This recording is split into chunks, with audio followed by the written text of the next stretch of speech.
On the outskirts of the capital of the empire, Atlan, there was the house of Baron Palez. It was not large, but it was enough in this place near the window. On the second floor, there is a lady. She sees how ladies get out of a carriage in the courtyard. The maid knocked on the door of the room, asking if she could come in. Apparently, the beauty had guests who she could not leave. The girl looked worried, but the heroine assured her that everything was fine. The woman comes downstairs. She knew it would end something like this, but she wasn't going to do anything about it. The blue-eyed woman with the bright hair smiles a nasty smile. Something's wrong here. Since the brunette didn't show up, the ladies decided to come themselves. It was easier for everyone. Obviously, they'd have to talk. Now the heroine wouldn't be able to get out of it even if she tried. Luna Piles folds her hands in a gesture, but does not know how to answer. All those emotions are red in her eyes. The beauty is not going to step back, on the contrary, offering to enter the estate. Flory is angry such shameless behavior will come to an end. The brunette leads her acquaintances down the corridor. They move slowly so as not to miss anything. The place is old. It will soon collapse. There is not even normal furniture there, not to mention the decoration. Flory thinks that the estate looks more like a commoner's house. The girls walking behind quietly suggest that it would be easier to give up the title than to disgrace all the nobles put together. The pink-haired woman laughs, trying to appear sweet, but knowing full well what is really going on. There is no need to be like that. Lady Pales is desperately trying to restore the position of her family. The girl herself does not understand that it is better to behave differently, but she continues to actively flirt with Duke Rodrian. She is shameless and indecent. It is terrible. The heroine freezes. It is difficult for her to try to control herself, but there is nothing else left. The women no longer hide their true faces in front of them. The lady looks like an ordinary simpleton. Now it is clear that the beauties did not come for small talk. Their real goal is to tear out all of Luna's hair, leaving her with nothing blue-eyed again in such a terrible situation from which there seems to be no way out. It's all because there was an heir to the ducal family, Rodrian. Persen was the main character's childhood friend. It was all only because of him. This became clear a long time ago. It would be worth mentioning that the girl was born into a baronet family known throughout the empire for its poverty. The blue-eyed girl understood that the family never had money. It was not enough to earn more in society. Even though there weren't enough candles in the hallway, it was easy to trip and fall. But even though it sounded terrible, the girl never felt unhappy. Thanks to her sensitive parents and kind maids, even without money, the beauty would never have felt deprived. Happiness passed and great changes took place in her life. It all started with her first entry into this secular world. Luna did not expect that anything would go wrong, but she immediately understood what awaited her. In the end, it sounded sad. All the girls gathered in the hall started discussing Paley's as soon as she entered. They thought that the dress was terrible, even for commoners, and discussed her character. No matter how poor Luna was, she should have maintained her dignity. But nothing worked. Flory was the first to say that the lady wanted to restore the position of her family. She was obsessed with her childhood friend, Duke Rodrian. The woman is arrogant, as per the taste of others. Many believe that a beauty has no right to try to hang on to an acquaintance because she does not deserve such happiness in such a form. At first, it was just unpleasant, but then the situation worsened. Humiliating rumors began to spread without any reason, and eventually the anger spread to the entire Pele's family. One day, servants were burned in a fire that broke out for an unknown reason. The only carriage was destroyed. The horse was poisoned, and accidents happened one after another. Blue Eyes saw everything that was happening, and each time she became more and more angry. Her family, just like the heroine herself, did not deserve to experience what was happening. Luna was exhausted. She was tired of constantly trying to resist the pressure. One day, the maid brought a letter. It was addressed to the mistress, but it was a little strange. Opening the envelope, the lady freezes. The girl was warned that if she did not let go of Persen, she would definitely be killed, and no one would help her. The words were written in blood. This frightened her. The brunette was shocked. It was not clear what to do with it. She felt as if she was driven into a corner. A memory came to mind. It turned everything upside down, making her even more scared. Luna is obsessed with her childhood friend, who is already the main character of the novel, Persen Rodrian. She knows what will happen in the end. The girl is destined to die as a minor character without saying a word. The brunette has been reborn as a villain, and now it's truly scary. The only good thing about the situation is that the lady now understands why she is being pursued by high society ladies. In the beauty's memories, the reason they were worried was Sarah Granada. The fair-haired girl was a perfect match for her future husband. The original Luna envied the novel's main character because she got everything she ever wanted. She dreamed of the same thing, constantly thinking about it. The girls who constantly pestered the heroine cared about Sarah so much that they even killed the main villain, disguising it as an accidental death, just so that she could not interfere with the relationship between Granada and Rodrian. In the novel, Luna was not a good person, and therefore it seemed that this was a worthy end for her. But now everything is different. Florrie starts screaming that no one is even listening to her. Lady Granada is crying because they are throwing themselves at the Duke. She feels terribly bad. The woman was secretly angry. She was fed up with what was happening. It would be fair if she did this, but it was not true. In order not to appear rude, the lady had to pull herself together and attract attention. This time, she asks to be allowed to clarify the situation. Her beloved is not interesting to her at all. She doesn't like him at all because of a bad relationship since childhood. The blue-eyed woman looked at him with a wild gaze. She was tired of listening to accusations. Even now, they didn't believe her. Pearson was not interesting at all as a person. He could even be considered something absurd. The lady screams even louder. The man is not only not loved, but also insulted. The brunette clenches her teeth but nods. Then there is something else that needs to be conveyed. The girl is quite serious. Instead of meeting with Rodrian, the lady is ready to do something with the ruthless psychopath who is feared by the entire imperial elite, and we are talking about none other than Auntie's Vincent. Hearing the name, which is not customary to pronounce, those gathered froze in horror. The fan with which she had been fanning herself all this time, thinking that the room was too hot, fell from Florrie's hands. It is obvious that the lady will no longer be disturbed. This is for the best. One can only rejoice going out to the door. The heroine turns to Lola. The guests are getting ready to leave the estate. It is already late. Blue-Eyed doesn't understand why the madwoman behaved even worse than usual. They were upset Luna does nothing but lie and insult Piles will take revenge. Entering the corridor, the lady exhales calmly. It was not easy for her to endure people who do not know how to communicate. For some reason, they do not hear what the mistress of the estate is telling them. In the end, there was only one way out. If the guy had been a little smarter, nothing would have happened. Pearson had recently started to irritate me even more than before. The main characters, like the Duke of Pales, are not needed for nothing. Taking out a pen and a sheet of paper, Milady began to write. If a man does not want to be considered a bad person, they will pretend that they are no longer anyone for each other.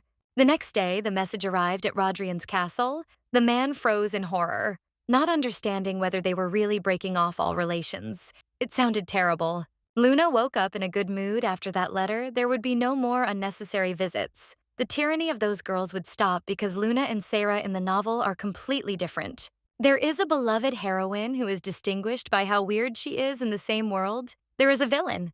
Everyone hates her for no reason, which forces her to behave worse. Blue Eyes never wanted to be treated with prejudice, but since she had to live like this for the rest of her life, there was only one thing she needed now. Nothing but money, and only money is the real goal.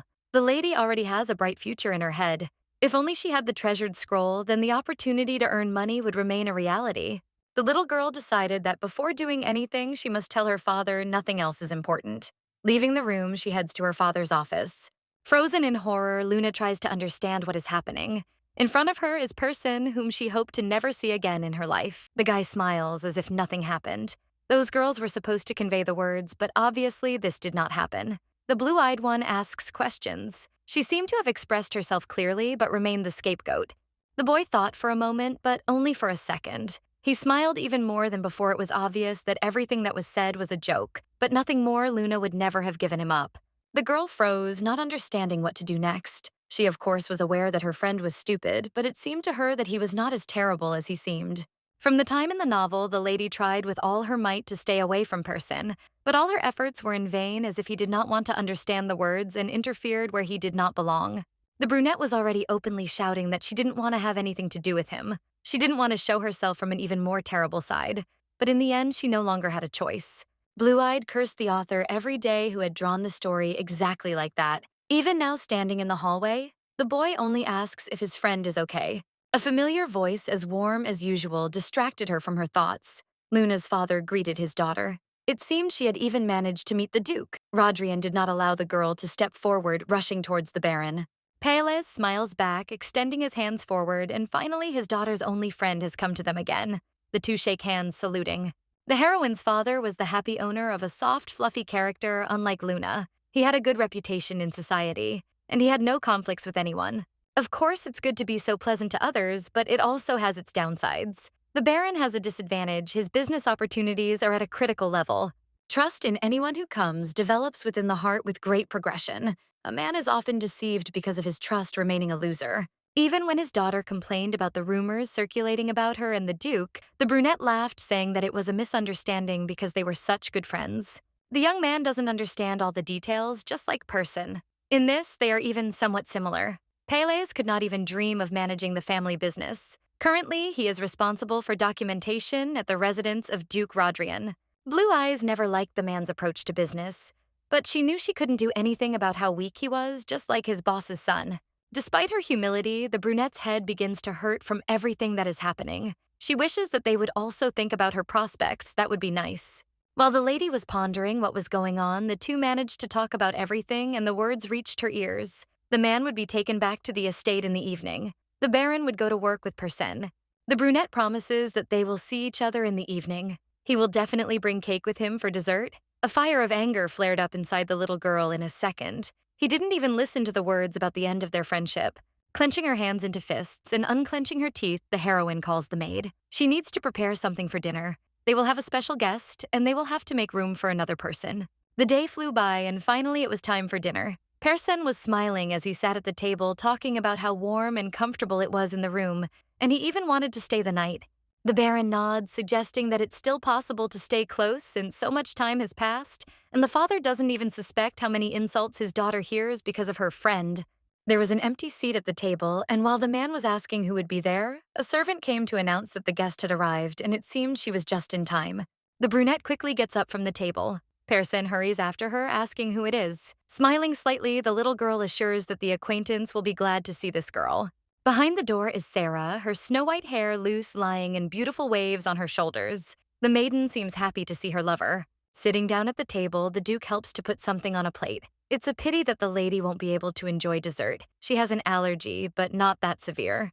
The man turns to the moon. It's good that at least she loves sweets and eats them in huge quantities. The blue-eyed one snorts. She thinks that her friend is incredibly tactless, although this is understandable. Sarah is truly amazing. Her looks and sweet personality deserve recognition. She shouldn't have fallen in love with Person, such a person. It is clear that if she had not been the heroine of the novel with an angelic character, her future husband would not have had a happy ending, which was predetermined only by fate. Luna was thinking about how holy her guest was. She was so immersed in her thoughts that she did not hear her friend address her several times.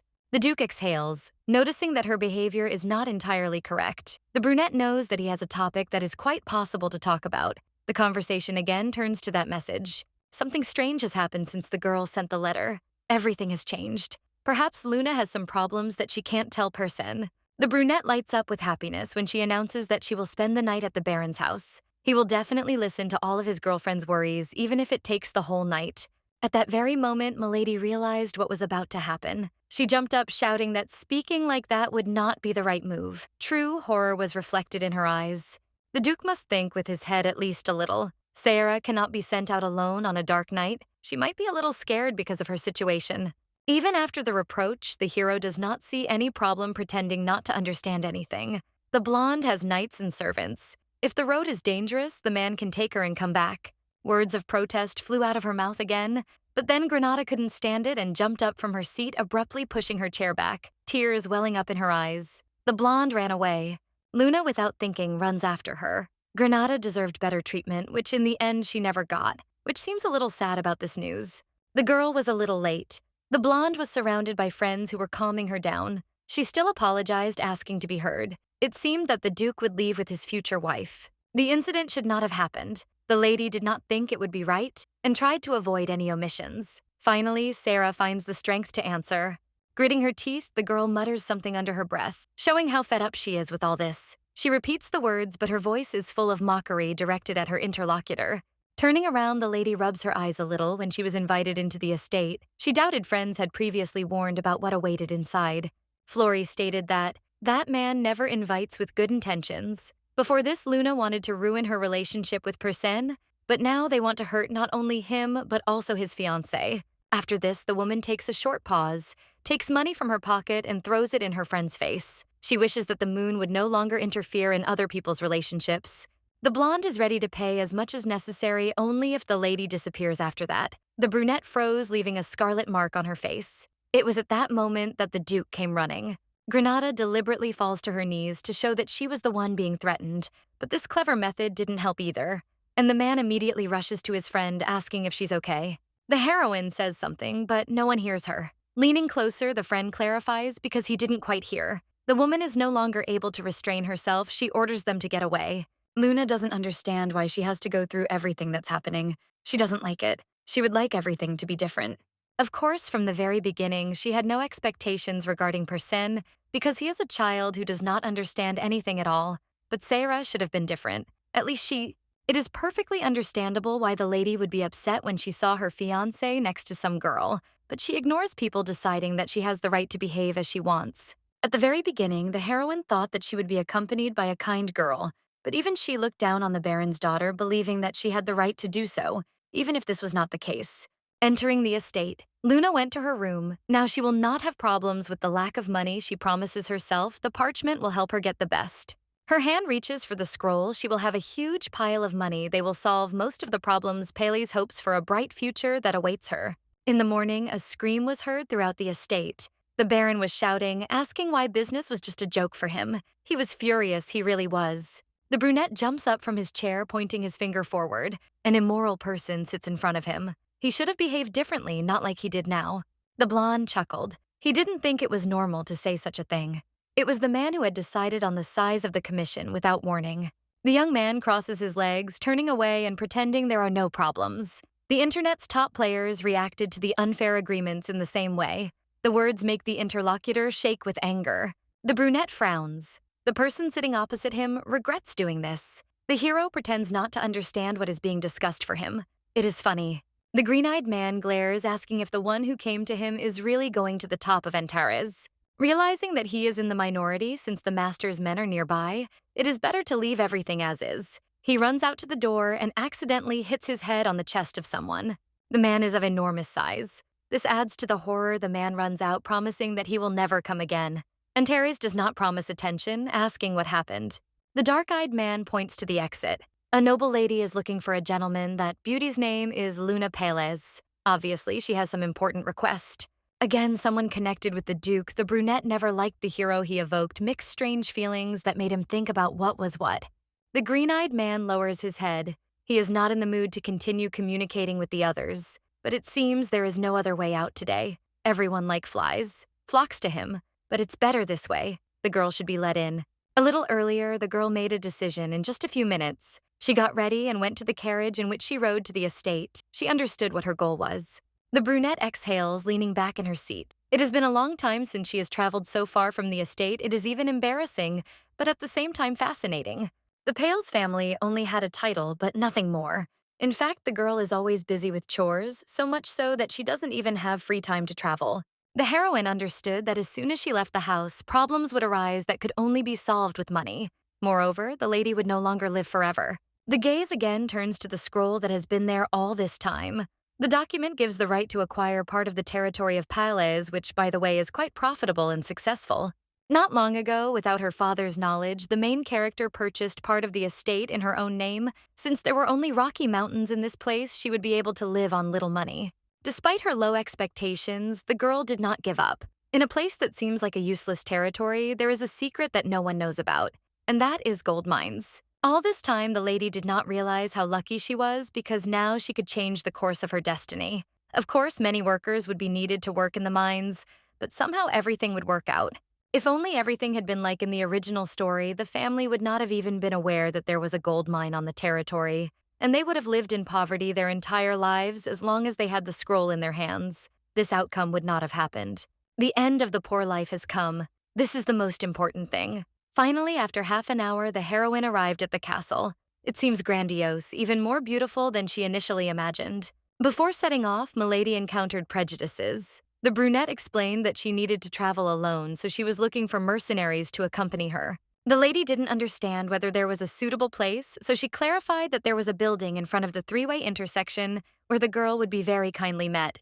Luna doubted it until the very end. It was a little dubious, but the place turned out to be better. Going inside, the brunette looks around, trying to understand where exactly she is. There are several men in the room. The girl addresses the tallest one. She came to meet the commander. She must be taken to him.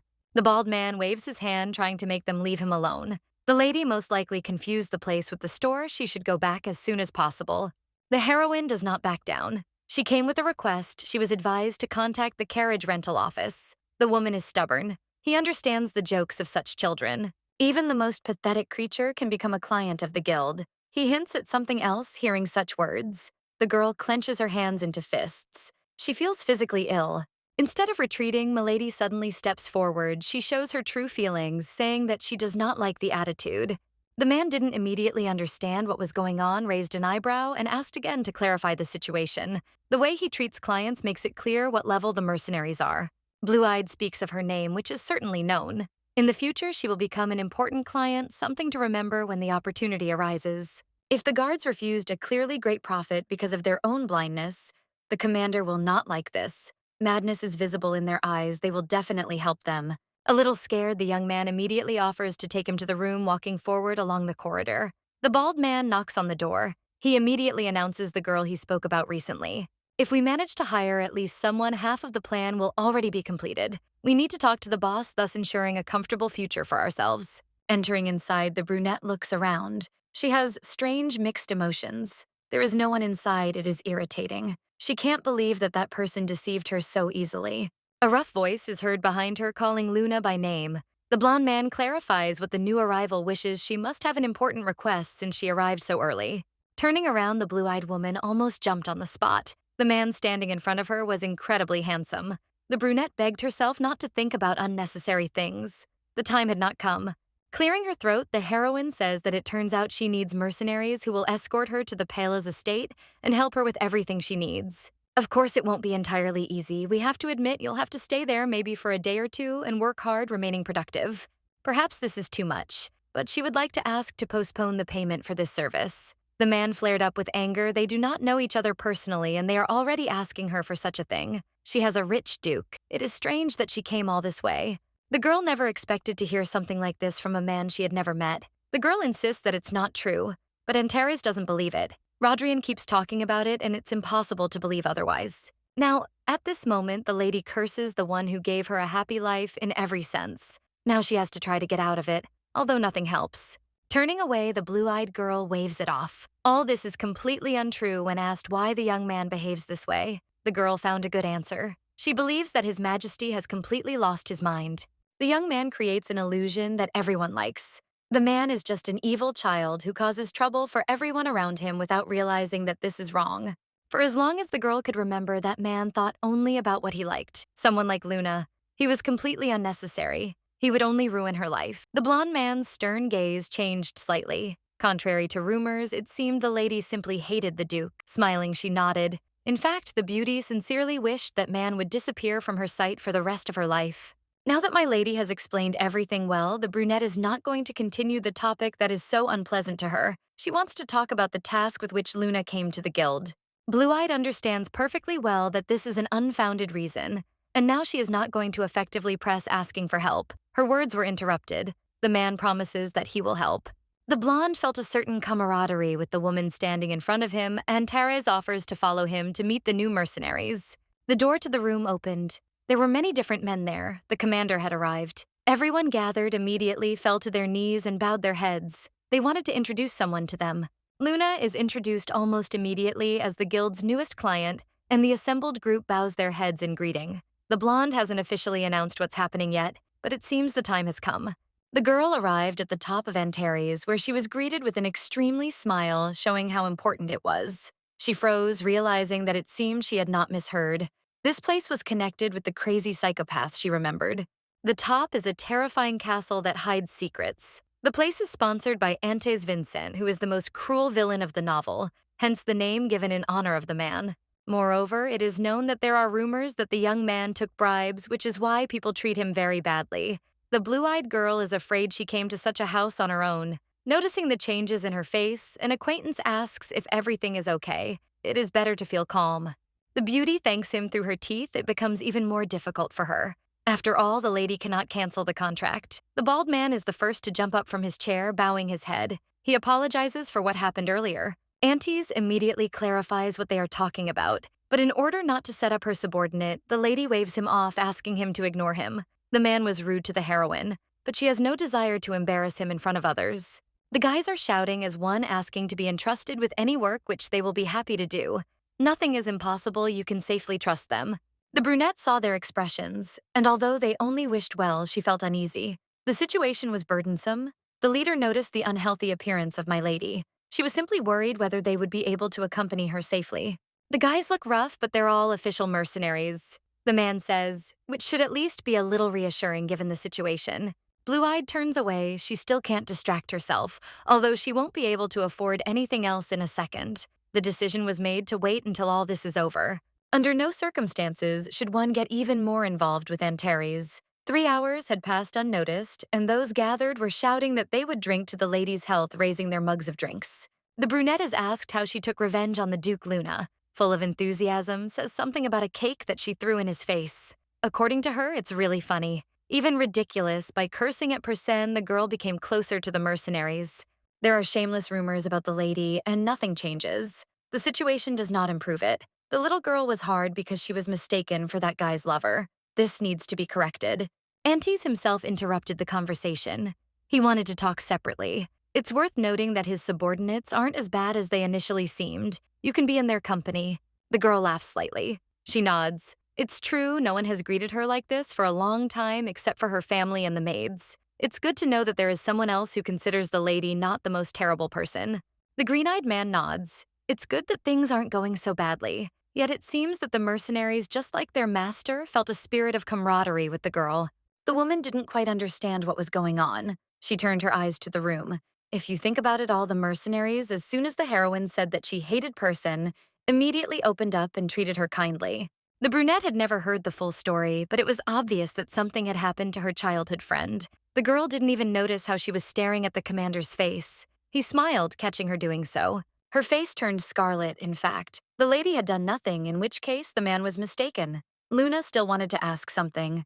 In a sense, she needed it to divert attention from herself. No matter how much she thought about it, she couldn't understand. Pales asked why they were continuing to talk to her in an informal setting. As soon as the words were spoken, everyone present froze. Antes himself asked again, not understanding, as if he hadn't noticed how he was communicating with the others. The mercenaries were shouting that it didn't matter. The most important thing was to ignore it so as not to cause even more problems. Blue-eyed doesn't like words at all. Guys should think before doing something. She still doesn't think it's right to speak so informally and raises an eyebrow. Of course, the boss was impolite, but it turns out that he is not used to formal speech. The hero is not able to speak normally, so he has a good proposal.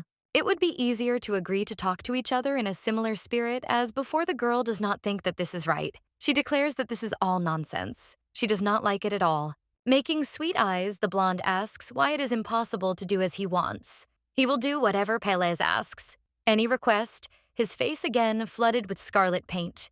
From the very beginning, the lady felt something strange. The young man had a handsome face like the main character Persen, but despite this, the boy was so impudent that he aroused suspicion. Without bending over backwards for the man and pushing away his charming magic, the beauty refused, assuming that she still lacked trust in the leader, and then he could propose. Just so that the lady could trust more and finally relax, the young man gives the guarantee of the top of Antares a kind of imperial assurance. Now the lady was even more amazed. It turns out that the castle can even give His Majesty's word.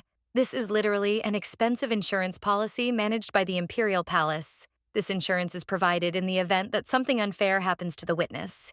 They say the Imperial family will personally compensate for all damages. Luna asks the main question. Why would a man do this? She has too many questions that will not go away until they are resolved. The green-eyed man just wants to continue speaking informally. He doesn't want anything to change between them. The words made everyone gathered surprised. Even the mercenaries have nothing to say.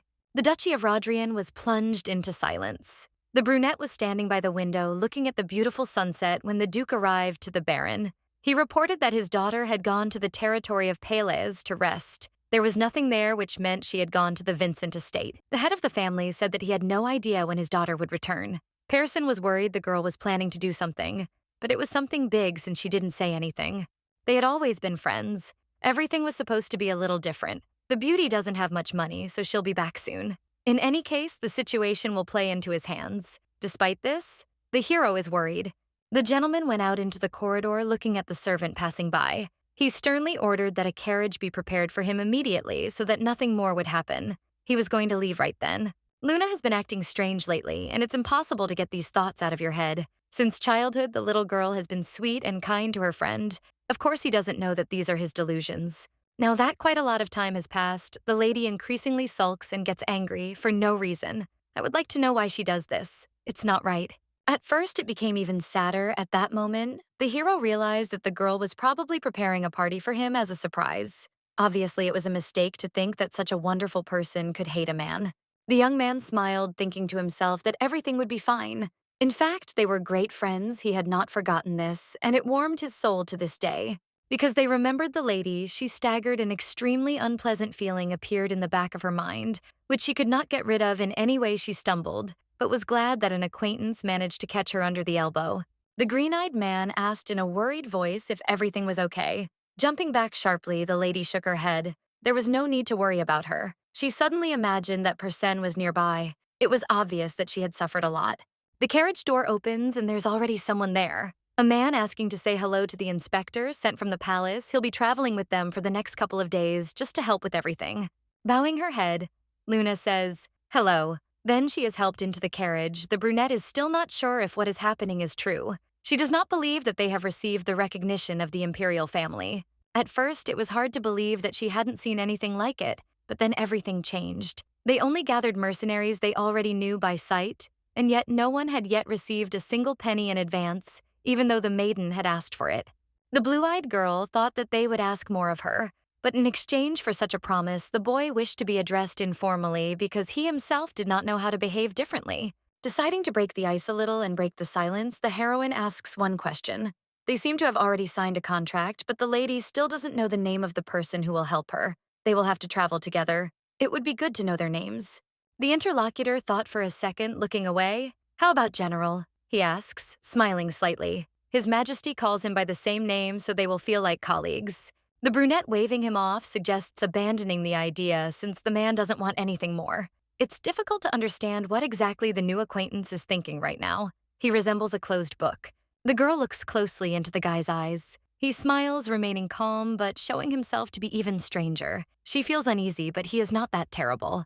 A little red, and again, not understanding what was wrong. What provoked this? The girl looks out the window. If this continues, she is not sure whether she will be able to get there safely and soundly. Of course she would like that. The carriage arrived at the place. There are mountains all around. There is not a single soul. The blonde looks asking if this is the right place. Luna nodded because they really arrived exactly where they needed to. It was time to get to work. The rocky terrain of the Pale's estate attracts attention only because of its beauty, but it seems unnecessary. The head decided to clarify he did not understand what the lady was going to do in such a place. Perhaps she was going to pick up stones. The blue-eyed woman got angry. The man deliberately pretended not to know just to laugh, but the lady doesn't like such games. She pointed her finger forward. Of course she's looking for prey. She's going to dig that mountain as if she wants to get rid of it. For Antares, at first glance, it was nothing more than an ordinary mountain he pretended not to understand, but it was closed. Luna was happy because she was in anticipation. Today they would dig up just a particle, and then she planned to hire workers for full-fledged extraction. Now that everything was explained, the woman's eyes sparkled. She ordered to go and do some interesting manual labor, and so the day flew by. It was quite difficult. Almost all the time, the guys hit the mountainous terrain with pickaxes, not losing hope of finding something interesting. Finally, something glowing was discovered. The workers did not believe it and began to scream. Inside the rock was a huge gold mine. One glance is enough to understand that the reserves are simply enormous in themselves. My lady will become the richest in the empire. The guys can't calm down. In the original, Luna sold this mountain because there was no more hope and no funds for excavations either. It's hard to believe that such deposits belong to Pales. She should have remembered about the papers back then. Now everything is different. I want to jump from the sincere joy that takes over my body. I have a piece of gold in my hands after meeting it all. The suffering will finally come to an end. The green-eyed man also picks up the gold, carefully examining it. He didn't believe it, but he had to. Even though the stone isn't processed, it's pure. The chief isn't a professional, but it seems to be of the highest quality. One can only rejoice at such successes and do so with complete sincerity. Such a huge number of deposits does not even require confirmation. It became perfectly clear to him why the lady had turned pale. Her reaction was entirely real. Luna was worried about her safety. She was lucky that everything was over now, especially safely. The woman chuckled and pointed her finger sharply at the workers. The gentleman didn't know, but as soon as a person buys something expensive, there's a risk that people with burning eyes might stab him in the back. Luna smiles, but it's obviously fake, which makes it even more uneasy since this trip is supported by the royal family. No one should have a problem keeping quiet. The mercenaries immediately rushed to the lady, each shouting about something of their own. They really consider themselves good guys. Maybe it's not noticeable on the outside, but each of them wants justice. Fighting back, the brunette begs him to stop being hysterical. She believed the words Paley's exhaled. She felt better. As soon as they finish all their business in the mountains, everyone is entitled to a bonus for a job well done. The blue-eyed woman asks to be even more diligent. She didn't have to repeat it twice, grabbing the weapons the guys ran ahead. The woman was actually tired, but there was still a problem. She asked a question. In fact, it became interesting to see if the deal would be finalized or not. Everything should end when the stone sample is sent to the capital and the remaining deposits are extracted. The young man smiled languidly. Shrugging his shoulders, thereby arousing suspicion, Luna promised to pay the workers according to their merits. This should be enough. She does not believe that the terms of the contract could suddenly be changed. The blonde shook his head. He was talking about something else he was talking. Of course, about the completion of the contract. As soon as the extraction is finished, the relationship cannot be broken off so easily. Handing over the piece of gold that was picked up from the ground, the green-eyed man makes a strange offer. It makes you fall into a stupor. Sell all this to the heads of Antares. Of course, he promised much more in return. I had to turn away so that it wouldn't be noticeable that the girl was considering it. She admitted that the offer sounded tempting. This situation would help her gain recognition from the imperial family, but it was unlikely that she would be able to conclude such a successful deal that was a fact. His eyes returned to the familiar figure standing just a few steps away. He tried to win her over with at least a smile. Making a deal with Antares was like voluntarily climbing into a tiger's jaws. It wouldn't end well, but the lady agreed and she had one condition. The Rodrian estate was always quiet, but that day everything was different. A woman arrived and asked why Persen was not in his own house. He had promised to meet his future wife. The butler, sitting opposite the lady, quickly put two and two together, realizing where this was leading them. It seemed the young man had left the castle again without warning anyone, and they had to come up with something to save the situation. The old man asked Granada for forgiveness for what happened. The owner said that the matter was very urgent, so he had no choice but to leave in a hurry. He did not say when he would return. The blonde clutches the hem of her dress tightly, her thoughts becoming more and more intrusive, hard to cope with, just like usual. She asked to find out if the Duke's affairs were connected with his girlfriend.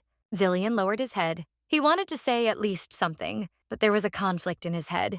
His bad side was whispering, trying to win him over. They both knew that the gentleman grasped everything on the fly. It's clear that if the old man dares to continue lying, she'll immediately figure it out. It would be much better to tell everything as it is and lighten the mood a bit. The gentleman himself will then deal with his bride. The angel, the pure side of the soul that still remains, calmly addresses the owner. Do not hurt the purest heart, because in this situation you must deny and protect the beauty to the last, trying to help her. An even stronger confrontation begins inside it, grows in a wave upwards. The demon hates Persen because of him. There are only problems while the angel understands that the engagement can fall through, it must be protected. In reality, everything is more complicated. Zillion could have been fired. The decision was made immediately. The old man explains that this is true. The gentleman left in a hurry, but this time the matter is in no way connected with Palace. Despite the encouraging words of truth, the blonde still looks even sadder. Recently, the young man often talked about her, which is why the lady began to doubt. Persen is not as bad as he seems after everything he does. The green-eyed one did not want this, but began to doubt herself. She proposed marriage, and she is constantly worried about my lady.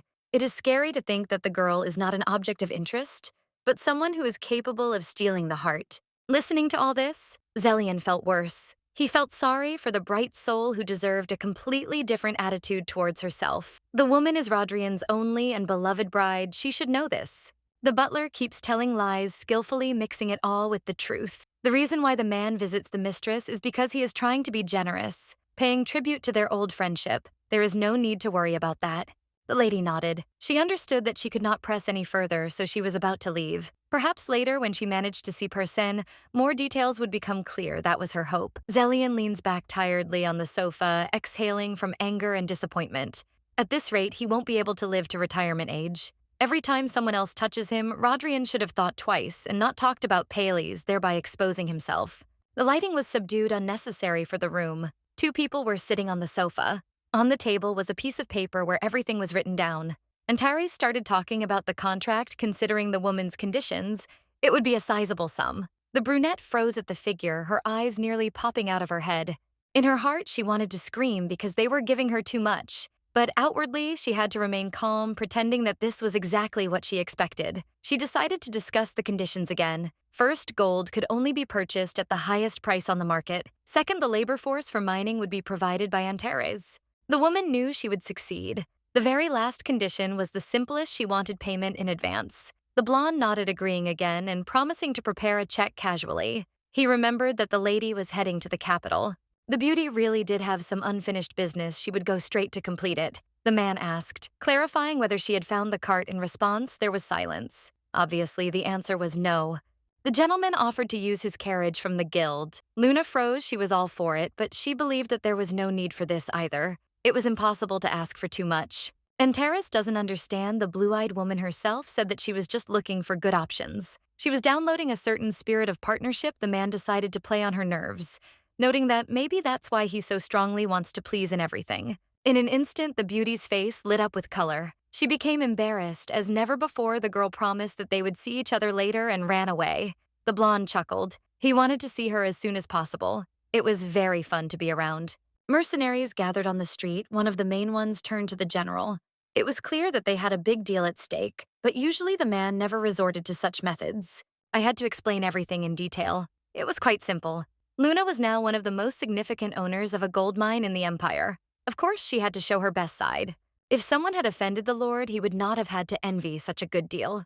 After weighing the pros and cons, the guys decided that there was every reason to believe in the best. As expected from a general, he has a plan for all occasions, which of course only encourages him.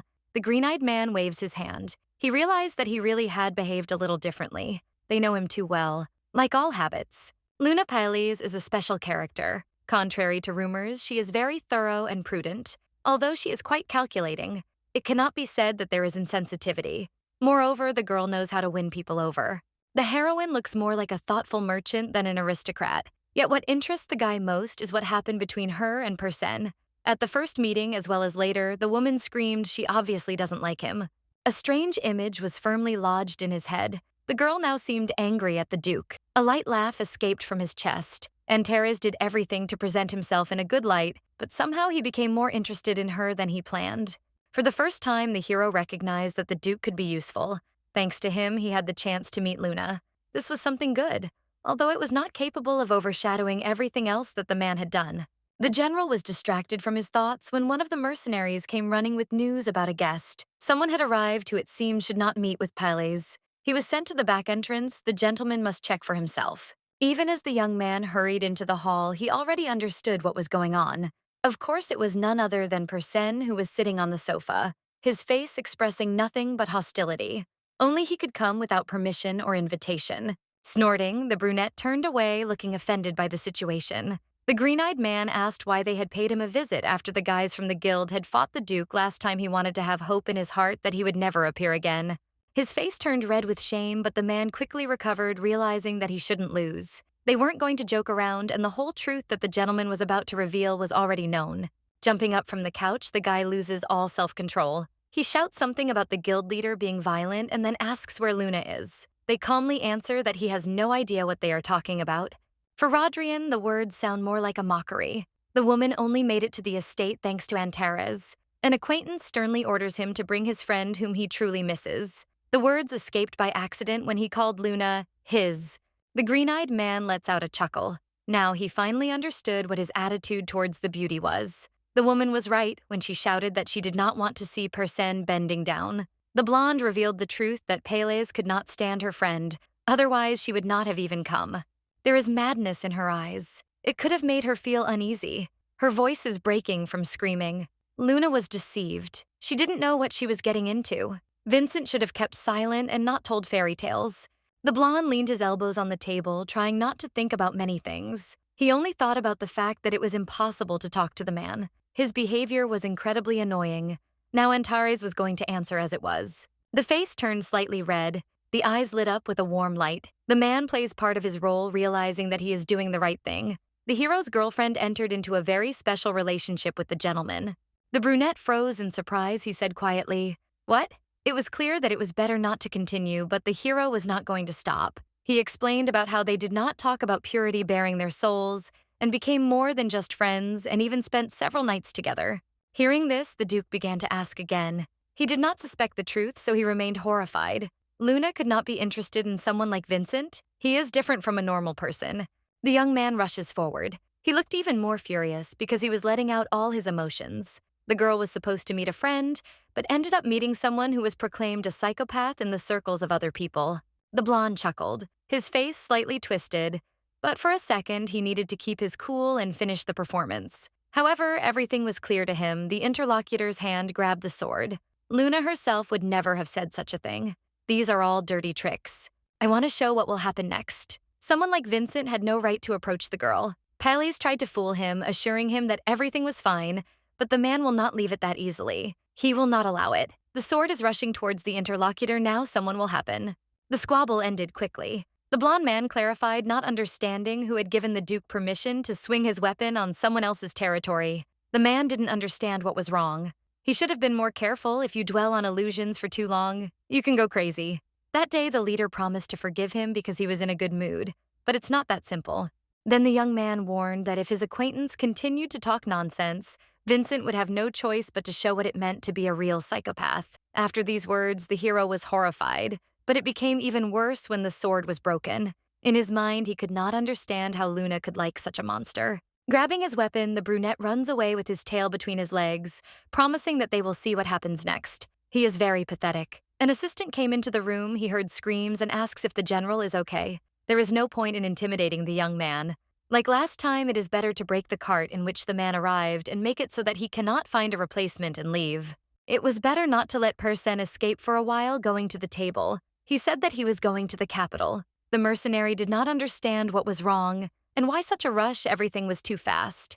Picking up his handsome jacket, the blonde turns around. He has a couple of documents left to give to a VIP client. She probably won't remember them, but that's right. Something in the Duke's words bothers the man. The sun was shining, the city as usual came to life around lunchtime. People were walking back and forth, going about their business. 3 people were having tea. One of the girls was laughing, commenting on an interesting story, leaving her mug on the saucer. Flory began the story. She smiled, asking if her friends knew about something interesting that had happened recently. The Piles family had committed a new crime. Of course, they couldn't resist. The brunette gasped. She couldn't believe that they had done something wrong again. This time, Luna had organized a dinner party at her estate and invited Milady Granada, having done everything necessary for her plan. The friends thought that Sarah had suffered, but they didn't hear the whole story. Rodrian was there, and apparently the woman wanted to show off her friendship to Milady, worsening her emotional state. A woman should not be allowed to do whatever she wants. She is terrible and deserves only the worst. The women knew there would be a second dinner that they had to attend. They promised to be there. Paley's would be destroyed. Luna herself did not understand what awaited her. The woman arrived at the place. She thanked them for giving her a ride. The man was supposed to leave, but instead he asked where the girl was going. The general ordered him to guard. The heroine couldn't refuse. She understands what will happen next, but is completely immersed in her thoughts. The brunette hopes that her father will like the surprise and thinks about what to buy Emma and Lola. She passed by one of the boutiques. Of course, the beautiful dresses in the window caught her attention. They were truly wonderful. The brunette had not been recognized for a long time, and precisely because of her appearance, she thought it would be a good idea to start with clothes. Turning to her security guard, the lady clarifies the questions that interest her. She asks if there are any quality stores nearby. Of course, there are better ones and mid-range ones. Everything is available. The brunette looked straight into the eyes, asking if the lady would like to choose the most expensive boutique, sparkling in response. The heroine nodded as if he was reading her thoughts. After a while, the two found themselves in the best place. It was even more luxurious than she had imagined in her head. The brunette looks around with interested eyes. She hopes that the dresses will not cost more than her entire house. Each item is full of precious stones. It takes your breath away. The staff saw the people who entered. They immediately began to whisper. "They are unlikely to be buyers," said one. "Of course, even in this place there is a prejudice. Such poorly dressed people cannot be customers. Most likely the woman is a servant and the man is an errand boy. Nothing more." The blue-eyed girl doesn't yet know what awaits her. She quietly turned to the assistant. Most likely they should have signed up in advance. The customer walked in and no one even moved from their place. The brunette shrugged his shoulders. He doesn't know after all, it's his first time too. A familiar voice was heard, which was disgusting. Florrie goes inside, her friends follow her. She could not help but recognize the wretched dress that she had seen before. The girls nodded, condemning my lady. The aristocrat had never been known for her intelligence or tact, and she lacked manners. It was unclear what Luna had forgotten in the boutique. Even if she had pawned everything she had, she still wouldn't have been able to afford anything. The brunette assumed that Mr. Rodrian had asked her to buy him something. Pales, in their opinion, is capable of many things, but few of them will show her good side. The green-eyed man turned to the woman, but she only waved him off. It was much easier to ignore them. Their words would not interfere with the completion of the task. Stepping forward, the lady announces that she will buy the most expensive dress that exists. A different reaction was expected, but the girls only burst into laughter. A poor woman like Paley's wouldn't even have enough for a ribbon. She should have kept quiet and left. For the first time, the heroine is angrier than usual. There is too much noise around. She asks to shut up because she also came only to do some shopping. Everyone knows that Piles is a beggar, and the aristocrats can't wait to see what happens next. The blue-eyed one offers to bet that if she is really so poor that she can't afford one dress, she will make whatever she has ordered. One of Florrie's friends snorted. She didn't know where such confidence came from, but the lady herself decided that the bet didn't look like something bad. She would gladly accept it. The conditions would be fulfilled. Luna smiled. For some reason, she knew that they would fall for the simplest manipulation, turning away. The lady addressed the administrator, asking him to bring her the most expensive option of clothing, while the rest sat down to enjoy the view. Florrie noted that the result would be obvious, but she still agreed to this. She allowed the woman to try to buy the best, because then she would even have to lick the shoe if she was ordered to do so. The brunette extended her hand, asking to pass the catalog without smiling. The consultant hands it over, thinking about something else. She still thinks that the one who came to the store pretended to be someone important, but in fact was a maid. At the same time, it is possible that the woman has more money than it might seem. It is all too complicated. There is a whisper around. Of course the lady can hear it, but she quietly continues to calmly leaf through the booklet. The lady's friend asks if Florrie has thought of what she will order her to do. The lady chuckles she hasn't thought of it yet, but she will probably find a way to put the girl in her place. The woman chose the perfect moment. She ordered to bring everything that was in the catalog. The words made those gathered choke on their tea. They were in shock. Luna will pay by check. It will not be difficult for her. The friends don't understand where the money came from and immediately decide that it was stolen. They handed the shop owner a receipt, which turned out to be black, the kind used by the upper class. The man jumped up, promising that the lady would be treated like a VIP client. Stopping in the middle of the hall, the brunette ordered all the workers to carry whatever the young aristocrat wanted to carry, not only dresses, but also shoes and jewelry that would be suitable for my lady. Florrie lost consciousness. What was happening was too complicated for her. Her thoughts took over, smiling as if trying to seem nice. The woman promised that she would return to the ladies as soon as she was free after the fitting. The first thing they showed immediately caught my attention. The mannequin was wearing this season's model. The new fabric and completely new design were perfect. The next Scarlet model would highlight the hair color. It was no worse. There were a lot of proposals, and one of the best was the last one. The dress on the one hand was decorated with hundreds of crystals. It was clear that no expense was spared on this. The woman was pondering what she should do next. Choosing just one option would be problematic. The heroine asked to prepare everything that had been shown to her before. Besides the outfits, the heroine pointed out a necklace, shoes, and another ribbon in short. Everything of the best, the aristocrat whispers in her friend's ear. She couldn't believe that what was happening was connected with reality. Perhaps the check was fake. There had to be at least some kind of catch. The blue-eyed woman heard the words. It was time to lower the curtain. Perhaps the beauty did not tell, but she owns a gold mine from which money flows like a river. Her face expressed calm, but mockery was visible. Florrie couldn't keep silent any longer. Jumping up from the sofa, the woman started screaming at the top of her lungs. Even lies had to have some limits. Since there was a gold mine, the lady shouldn't have lived like a beggar all this time. This was beyond all bounds. The reluctance to believe didn't change the situation. It remained true. In any case, there was something more important in the end. The friend lost the bet. They made a deal, and you can't put off what needs to be done. The wish needs to be fulfilled as soon as possible.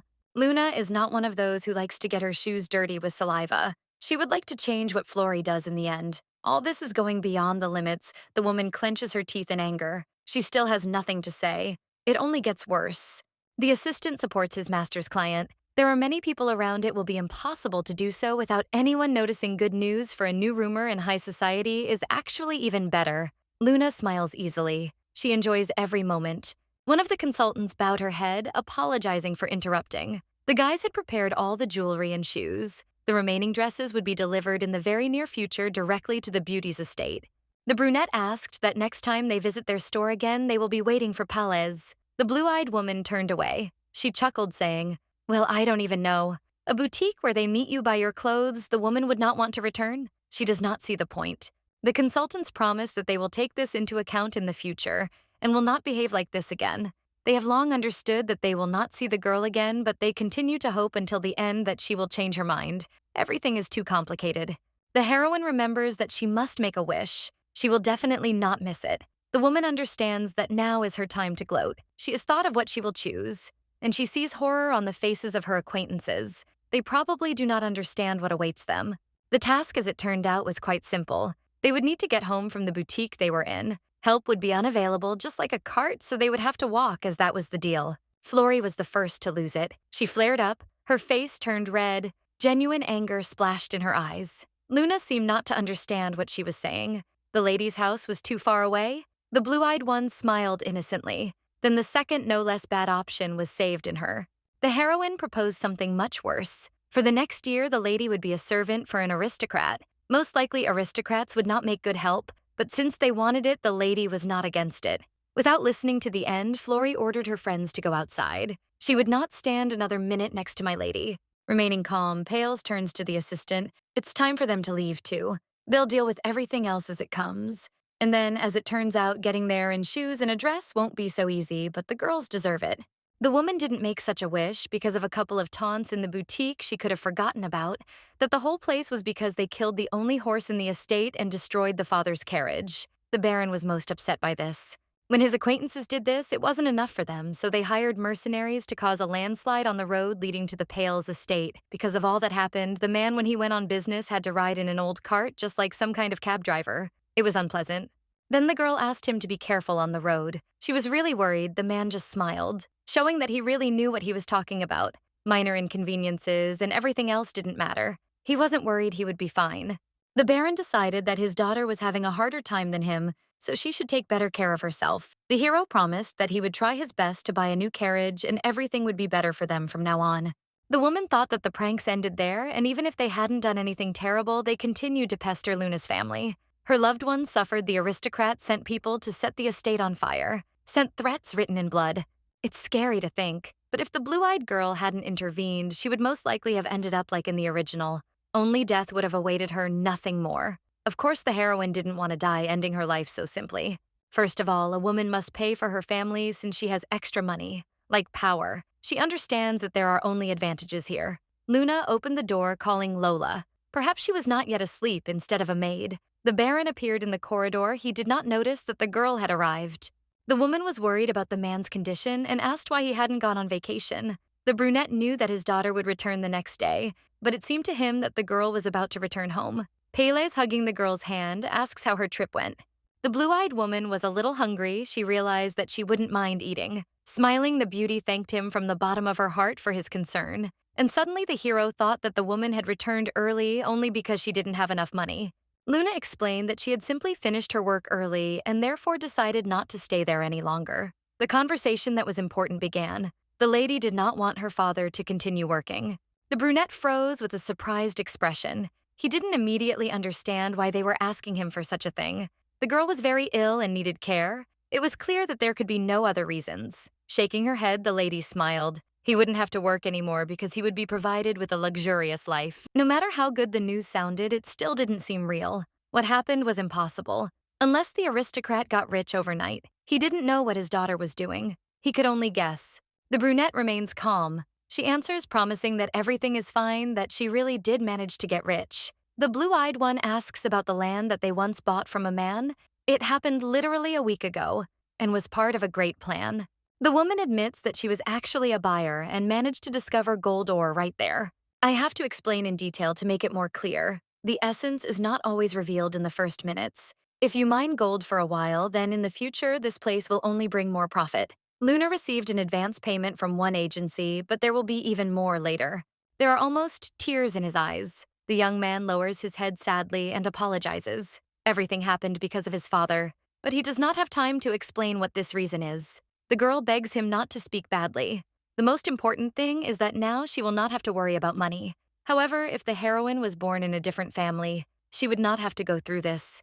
The little girl waved it off. She had never thought about it in that way. She remembers how she was walking with her father. It was cold, and because of this, she developed a cough and a runny nose. The man carefully wiped her face, asking if she had caught a cold. It was not easy for her without her mother.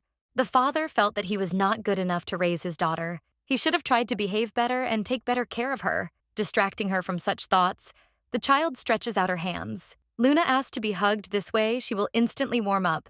Relationships in the family are too important. The lady never thought that her father wasn't good enough. She always knew how much they did to protect her. She asks him not to think badly anymore.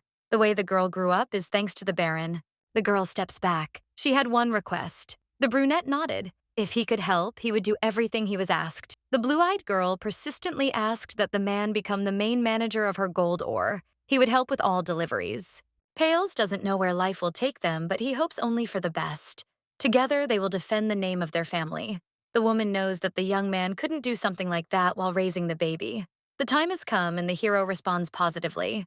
The heroine went to dinner. She didn't stop anywhere during the trip, and she couldn't refuse Emma even if her stomach was full. Her plate was empty in a matter of minutes.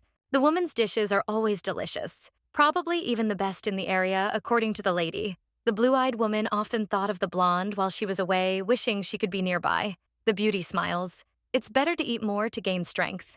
The heroine's father left early in the morning and didn't even have breakfast. The morning was strange, but the brunette wasn't worried at all. The man probably went to say that he was quitting his job to do something of his own. At some point, Luna began to realize that she had even more advantages. If the man was leaving the Rodrian estate, then the reasons for seeing Persen would probably decrease. A smile flashed across her face for just a second. Ultimately, it was decided not to think about anything extra. The woman prepared gifts she would be happy if they were accepted. The beauty thanked her for always feeding her deliciously. This is very important. She just wants to please someone.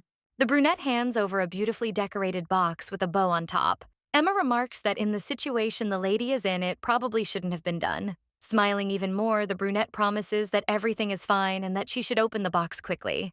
The maid would happily accept the gift. She opened the lid and froze in shock. From inside, a beautiful, enormous brooch with a stone was visible. Even if the assistant caught all the ducks, chickens, and pigeons in the empire, she would not be able to accept such a thing.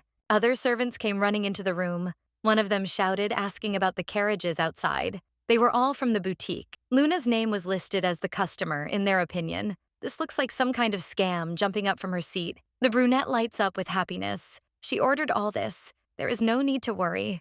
There were also gifts for two of them that they would definitely have to accept. This is just a sign of appreciation for everything the lady does, most likely nothing more. Lola refused, believing that the salary they receive is enough for them, but in any case, she took the gift. Hanley was at a loss for words. It was too important and too luxurious. Luna had to calmly explain that everything that was happening was not a dream and was not fake, especially since she had not stolen anything. The guys tried to object, but the lady explained that she had earned this money found gold ore and thus earned it.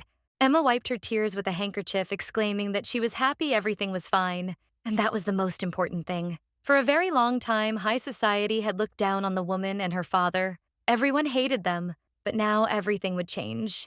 The servants believe that this still does not mean the end. The Pales will be able to become the richest in this empire. You still want to ask if this is really not a dream, even after all the explanations. The blue-eyed one nods. She asks for forgiveness that everything happened so unexpectedly. The brunette didn't think the clothes would be delivered so quickly. If she had known, she would have probably taken care to tell them earlier. The words brought back memories of the boutique that had left a wide variety of dresses outside. Emma pointed to hanger number 1. Now you can change clothes at least 100 times a day. The most beautiful is intended for the mistress. She deserved a lot before.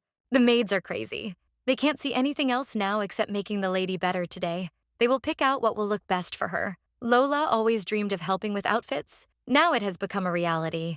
The blue-eyed girl had no choice but to agree. She nodded because she was near the window. She involuntarily turned around. A familiar carriage was visible there. A blond man was getting out of the carriage. He and the lady had not seen each other for a long time. Of course, he did not come without a reason. The woman came down to greet him back, but the first question was a little different. She didn't understand what brought her friend straight to her home. It seemed that Vincent must be busy because of the gold mines. The blonde explained that he came precisely for this reason.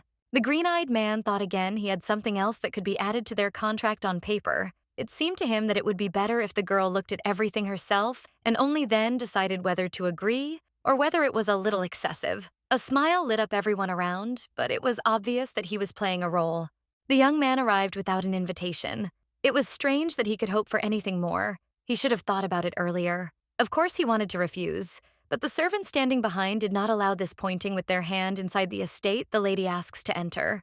The two walk calmly down the corridor. Pals would like to avoid conversation, especially in her home, but obviously no one is giving her a choice. She is confused by the fact that the man has arrived. He will have to ask several questions to understand at least something.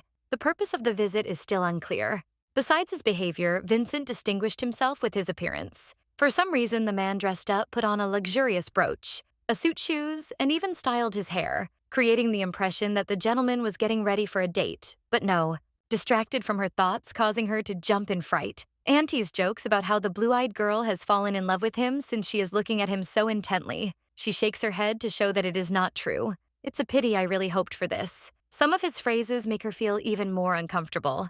It turned out that the young man heard the girl being interested in him. Perhaps this is true or has meaning. The rumors turned out to be false. There is no other explanation. The girl does not understand what is being discussed. She only raised an eyebrow, asking again. The man met with Person, who told him something. It turned out that Luna told her friend that she wanted to meet with Antes, who was known as a psychopath. Not that the words were not true in high circles, but still it was considered something offensive. The woman froze. She had to ask again. Holding up the paper in his hands, the young man explained that everything was correct. He was the eldest son of the Marquis Vincent, a representative of the Antares Alliance, and the most important in the sphere that he himself had built piece by piece. Blue-eyed wasn't sure if she'd misheard, or if reality had truly come true in her most terrifying thoughts. This name didn't bring anything good. Antes was considered a ruthless psychopath shunned by all the imperial nobility. He was the one who was called the main character, Person's sworn enemy, as it was in the novel. The brunette doesn't know what to do next. She's scared, her blood seems to freeze in her veins. She understands that she should calm down. The man hasn't done anything bad yet, so it's not a loss. Thoughts are racing through her head. It seems like it's becoming more and more difficult to concentrate. The woman exclaimed. She didn't understand why she hadn't been told before there were so many opportune moments that were ultimately, unfortunately, missed. The blondie chuckled. If he had done that, his friend could have run away like everyone else had done before her. The guild leader didn't want anything to interfere with their cooperation. He really liked the woman, so he couldn't help but react and destroy their invisible connection. Even here, something was wrong. The blue-eyed woman asked why he liked her so much. The servants standing behind are watching the unfolding scene. Of course they are interested, the young man replied. She was special from the very beginning because she hated Person turning away. The woman looks angry. Perhaps she expected something more. If the man is going to continue to say all sorts of nonsense, then perhaps it's better to just leave. No one knows the hero is looking at the girl. Her emotions are overflowing. Of course what was said was a joke, they agree, but this is actually just an excuse.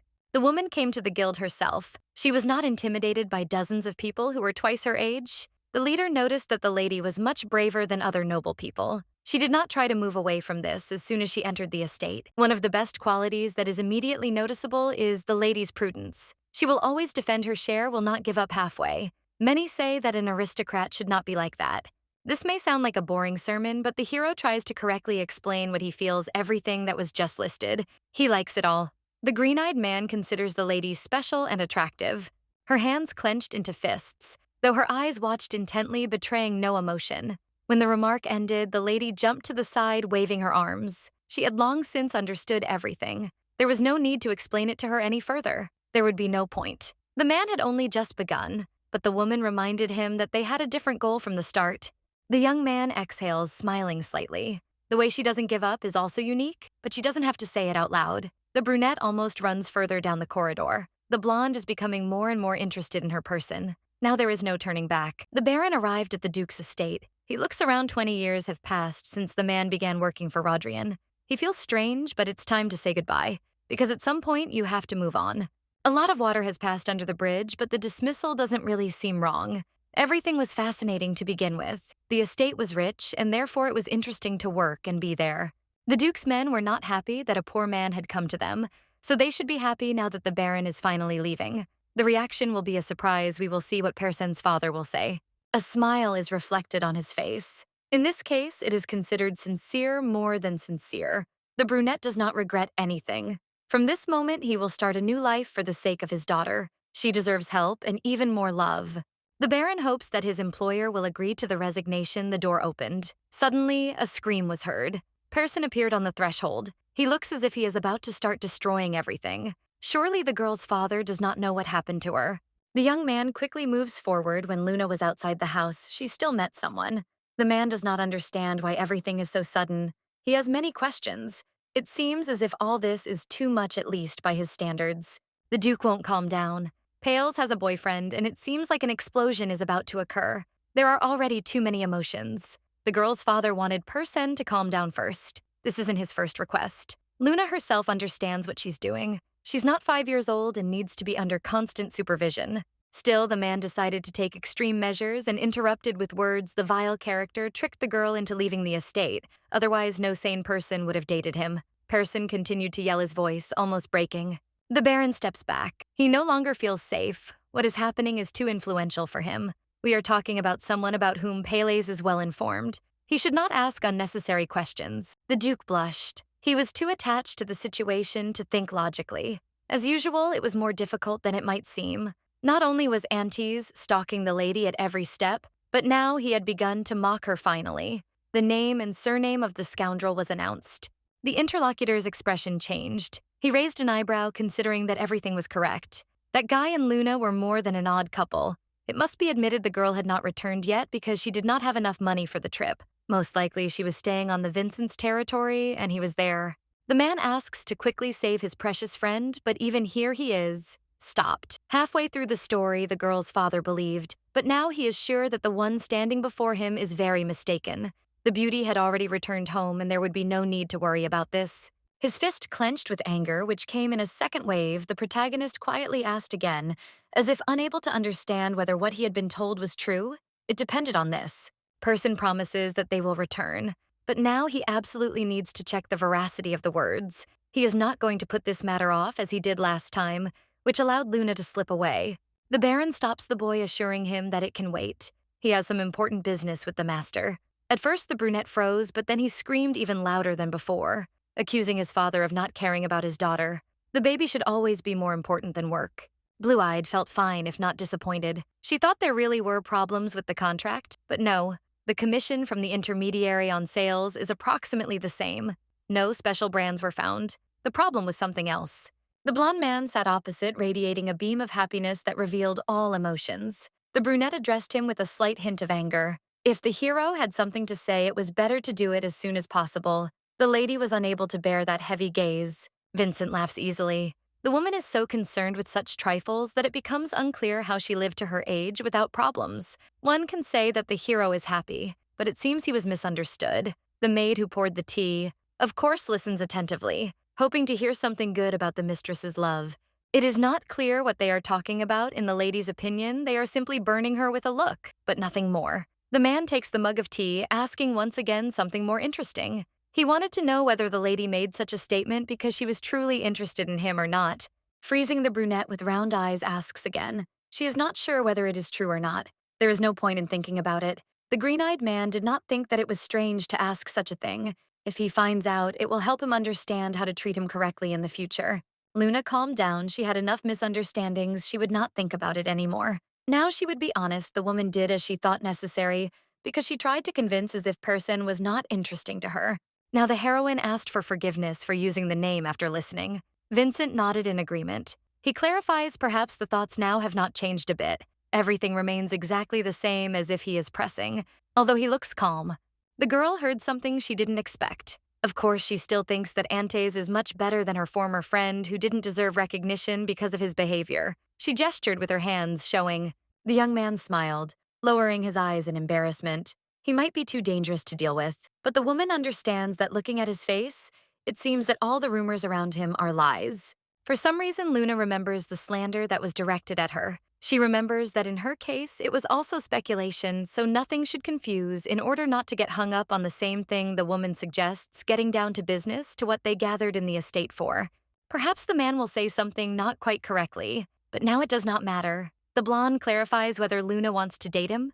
The question thundered in the silence, causing the woman to initially not react at all. She did not understand what the question was about. After a few seconds, which was enough to understand the situation, the main character jumped forward and started screaming. Vincent probably didn't understand what he was talking about. The young man calmly explains that he actually feels some sympathy that he never had before. Of course, the couple only met recently, but this does not have as much significance as it should, of course. While they are not in such a relationship that the man could find out more information about the girl, this does not stop him. He offers to officially become a new couple. The brunette didn't know what to answer now. She was even more shocked she didn't know how they came to this situation. A man will do anything to try to get out of this mess. Unscathed, this kind of behavior is even more annoying. She will have to answer even to this. Throwing aside the flower that the young man had placed in the vase, the blue-eyed woman says briefly that she does not want a union. The blonde man makes a sad expression. For him, this is a rather unexpected answer. He needs to clarify. The woman knows what to say even to this. With a face like the man's, there was obviously no point in not confessing his love. He was lying, the expression instantly changed. The hero nodded in this regard. The lady was right. No more unnecessary questions would arise here. The brunette exhales. She leans back on the sofa. People like aunties, when they try to achieve something, do it exclusively with their face without even noticing any other options. When something like this is repeated over and over again, it becomes noticeable, and then it becomes clear. The blonde laughed lightly. Other people seemed to be quite happy with this. Luna was the first to notice that something was wrong. The reaction was again unpleasant. The girl was tired of being bragged about her beauty. In any case, the fact that the lady liked the man was true, that's why he decided to make such an offer. Blue Eyes is asked to think. Again, it wouldn't hurt her. The girl asks again, she remained skeptical. People misunderstand what is happening between her and Person. With their friendship, they give false signs. The Duke mentions the girl every now and then, so the misunderstandings will never end. The heroine quickly realized what was going on. Person had come to Vincent's estate to find his girlfriend. The man had asked the scoundrel to give in regarding his precious acquaintance, and had tried to press him until the very end, believing that this was somehow the right move. Having chosen the perfect moment, the guy sitting opposite extended his hand to his heart, proposing to become official lovers. He had managed to come up with a plan. It seemed perfect, there were no flaws. It's best to cover up the rumors with a bigger scandal, thus forcing others to fall for it. In the end, Luna won't change anything from this. She'll just try. The woman is cautious. She still doesn't understand what benefit this will bring to Vincent.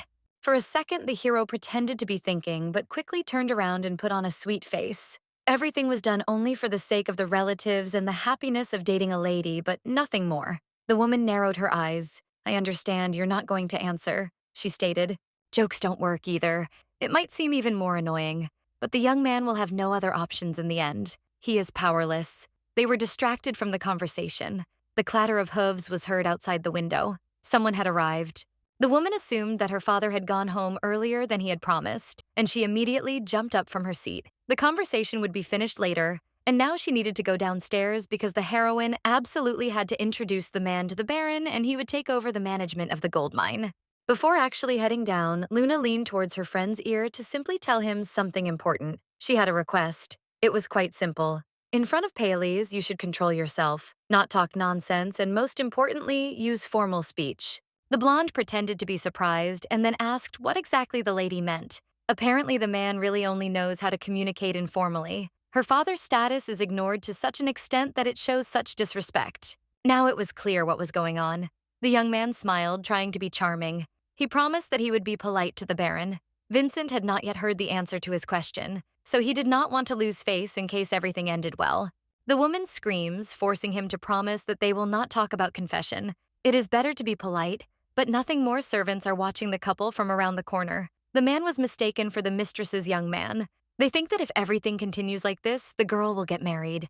Luna comes down and greets Pélez with a smile. She immediately asked how the journey went, but did not receive an answer because he was interrupted. Mid-sentence cries calling the lady by name came from somewhere near the carriage, causing him to startle. The main character jumped out of the carriage. He looked a little crazy. His eyes sparkled with a strange fire. The woman asked why Person had come too. It was good that she was safe. His face immediately transformed and a smile was reflected on it. However, not for long, because the man turned to look at Antes standing behind him. The Duke pointed his finger at the blonde man. On the way home, the young man talked about this very man. He was the most vile one, and Palez was meeting with him. The blue-eyed girl asked why the words sounded so offensive and at the same time burdensome. The situation needed to be saved. The main character volunteered without a word. He steps forward respectfully, bowing his head in greeting. The man says his name and what family he comes from. He is sorry that the situation ended this way, revealing himself in a not very good light. The blonde did not want to come while the Baron was not in the house. The green-eyed man explained everything in a nutshell. He is the owner of the Antares Alliance, where they help Luna with her gold mining business. The Baron was speechless. His eyes lit up with joy, and his attentiveness made his heart melt. The brunette nods vigorously, demonstrating his positive attitude. He hopes that the man doesn't feel uncomfortable in their dilapidated estate. Luna freezes in surprise. Now she doesn't believe that her acquaintance really only knew how to communicate informally. Person intervened in the conversation again, asking questions about the gold, not understanding what was going on. And Teres's eyes flashed mockingly. He thought he and Lady Palles were friends, but it seemed she hadn't said anything. The contract had been signed, there was no point in interfering. It wouldn't help anymore. The Duke grits his teeth. The innocent Luna and her father were deceived into believing the Baron can't take it anymore. He turns around asking what kind of disrespectful address to an honored guest. Is this Rodrian seems even more insane as he throws his hand away, asking if the old man is in his right mind. No matter how bad things are in the estate, it doesn't mean that it's permissible to trust just anyone. Palles, who was standing aside, couldn't stand it either. She orders him to watch his language. Before leaving, the young man is obliged to apologize. Luna won't listen to what the only madman tells her. They have a squabble.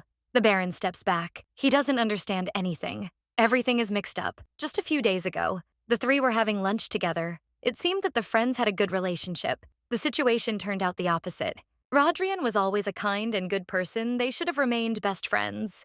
The epiphany came in an instant. The Baron was the one who could not look reality in the face. He was that strange man who thought about the best until the last moment, his head in a fog, as if someone forced him to believe. It was time to stop the swearing that was enough. The brunette stepped forward, forcing the man to shut up. Shamelessness in front of a guest was unacceptable all this time. Auntie stood to the side and could not utter a word. Pales puts his hand on his daughter's shoulder, pulling her a little further away, helping her calm down. Of course, the hero could have tolerated such behavior towards himself. Insults are familiar to him, but ignoring it when it comes to Luna is perhaps too much. There is no other way to put it. Nothing will happen if those two truly love each other. Pales reminds that his daughter's affairs are none of Person's business. The brunette receives a new wave of anger which is almost impossible to contain. He rushes forward, asking if those around him know what that man did. The moon belongs to him. The moment dragged on. No one had time to react or stop Auntie's hand, which suddenly crashed right into the jaw of the brunette standing behind her. The blue-eyed girl didn't know what to say. She herself would not have minded teaching her friend a lesson, but it was done for her in a more brutal way which seemed effective. Vincent always knew that the Duke was a little out of his mind. It was evident in his actions and more, but he couldn't imagine that things would be so bad. The man would force him to get up from the ground, and if he said even one nasty thing about Pales, the head of the guild would make him beg for death. Kneeling down, the brunette carefully places his hand on his cheek, where a bright red mark from his hand remained. He hasn't learned his lesson, so he turns to his friend, forcing her to see this. This is the true face of the young man. Luna was fooled. She needs to come to her senses. The woman was silent. She was choosing the right words and letting him finish. It seemed that even the blow didn't bring him to his senses. And this is truly sad. He will have to get his hands dirty. Palles comes very close, looking down at his former friend. She utters the cherished phrase, "I hate you." Finally, they made him understand what was going on, not this time. It's not clear how many times the same thing will have to be repeated just to get it all into place. It's as if the man doesn't want to remember it's difficult for him, and the girl doesn't want to know anything about him because she doesn't see the point at all. Again, a quiet voice is heard, trying to remind her that they are still childhood friends, but the lady does not listen to it. In front of her is a rude, tactless, and selfish man. No matter how much she says, he still cannot understand that he is crazy. Friends are treated calmly with sincere love and care, but this is not the case here. Luna is not considered the Duke's property. She is irritated by his attitude. Looking with a withering gaze, the main character orders him to get out of her sight as far as possible. The carriage left. Vincent approaches the lady, expressing his gratitude for the work done. For some reason, the heroine thinks that even this time the acquaintance did not understand anything at all. Such a quarrel happened not for the first time. Everything has its consequences. The status should have somehow interfered the situation, however, became even more confused. Percent is no different from some people. He behaves incorrectly. After all, the lady should know that her soul has become lighter because she finally said what she had long wanted to say. The man suggested something unexpected even for himself. If the guy came again, the girl had the right to use it as an excuse, which would be worthy. There was some special meaning behind it. The green-eyed man noticed that Persen was not only feeble-minded, as could be seen, but in the end, the young man could be dangerous. No one knew what was going on in his head, and it would only be possible to find out in some terrible event when it would be too late to change anything. The woman blushed slightly. She had never been so cared for, especially since it was the first time it had come from a stranger. She thanked her, but remembered that something else was bothering her now. Something more interesting, one might say. The Duke's air was punched. It's not something he'll get away with, so he should think twice. Vincent snorted right now. This kind of thing probably bothers him the least. If he needs to beat someone up, he can call him because there are no moral principles involved. Still, the situation ended well, and this is something to be happy about. The lady thanks him again for everything that was done. Thanks to his friend Rodrian, finally got what he deserved from the start. It's nice to know that everything happened as it should, and the reason is true. They interrupted the conversation. Antes didn't even have time to finish the sentence. He started. The Baron was tired of standing aside and quietly waiting for something from the others. Perhaps it was time for dinner. The Duke had been exhausting the man the whole way, which took a lot of his life energy. The blue-eyed girl takes her father's arm and apologizes for not thinking about it beforehand. They walk forward. The lady asks her friend why he stopped. He was obviously about to leave without even eating. That would be the wrong thing to do. The blonde man clarified, not believing that he could really join in while they were spending time with their family. He was given permission. A smile appeared on his face. In fact, the guild leader was sad that he was being given something he had never been able to obtain in his own home. The table was set. The three of them sat down and a conversation began on a variety of topics. The Baron is happy that they finally explained to him what happened not long ago when Luna was away. He must have completely misunderstood everything when he heard that the two spent several days and nights together. All this time they were engaged in mining. The guest sitting next to him nods. He would definitely explain everything so that there would be no misunderstandings. After all, he is the father of one of the important clients. The woman takes a sip of the drink, wishing she were anywhere but next to Vincent. He is so calm that she begins to worry. She would like to hope that this state will remain until the very end, because otherwise it will be sad to realize what awaits next. The Imperial Auditor was also on the trip because it was considered right. The Baron listened and asked again everything that interested him. Of course, he could not just stay, but his mood noticeably improved when everything became clear. The brunette smiles. He didn't doubt Vincent. His stories made him learn a little more, and this made him trust him more. The man has a business acumen. It's hard to believe that it occurred to him to do business with the Antares Trade Alliance. Luna remained silent. She decided to just drink and not show it. She is a woman, after all, who should not be interfered with, so it is easier not to show it. Palles is glad that the two are excellent business partners. But on the other hand, he is a little sorry. The man thought that his daughter finally had a boyfriend who could provide her with a happy future. The phrase made him look away from the wine. The woman glared at the guy with an angry look. If he blurted out even one word differently than he promised to say, he would get it so bad that he would never want to come back. The girl decided to get ahead of the game. She was sorry to disappoint him, but in the end, they weren't dating. Antares declared that he was courting his friend, but she didn't reciprocate his feelings yet, considering it not the most important thing. Without letting him finish his sentence, the woman grabbed the young man by the collar, saying that they would go for a walk before something irreparable happened. It had long since gotten dark outside. The couple was heading forward through the garden. The brunette reminded them that they hadn't finished their conversation yet. She didn't believe that the young man could say something like that, almost ruining the whole situation. Blue-eyed gets even angrier because she realizes that she will have to justify herself, and there is no turning back. Her father has been imagining all sorts of things all day. She does not want to give him any more reason to worry. It is better to stay away from all the drama and continue living her life. The woman understands that there will be no answer turning around. She asks if her interlocutor was listening. The young man threw his jacket over his shoulders and apologized. Today he was not himself. It must be admitted it was worth acting a little differently, but in the end, everything did not turn out quite right. Luna didn't even have the strength left to be fully angry. She was experiencing something. But of course, she couldn't say what exactly. Her friend was really acting up so unexpectedly that it seemed like he wasn't going to do anything at all. It was good that thanks to him, they managed to get rid of Person. It was time to slow down. Be a little softer. Once again, the two met each other's eyes directly. The man jokes, asking why she's looking at him like that. The contact makes her shy, and keeping her mouth shut is the most important thing at this moment. Then she'll be able to go through the whole journey calmly without any unnecessary problems. Still, the lady can't help but lean in and offer the right compliment. Even though the young man hadn't behaved quite appropriately at the table that evening, that doesn't mean everything was so bad. The woman thought he was incredible. The green-eyed man immediately understood what was going on and offered to sit down. The alcohol had clearly gotten to the lady's head. Throwing her head back, the beauty carefully examines the starry sky. After a couple of minutes of silence, she asks the question that interests her. She would like to understand why the man lied. He must have had some reason. As it turned out, Vincent can be quite polite and calm, but in this case, there was no point in looking for an excuse for his inability to communicate formally. The answer did not come immediately, but was quite correct in its number. The young man decided to answer honestly. At least this time he had to stay on his toes. At first, he just wanted to have fun. He hadn't had any intentions. The woman had expected something like this, but that didn't make the answer any less irritating. It had been a while since the hero had been around anyone he could be polite to.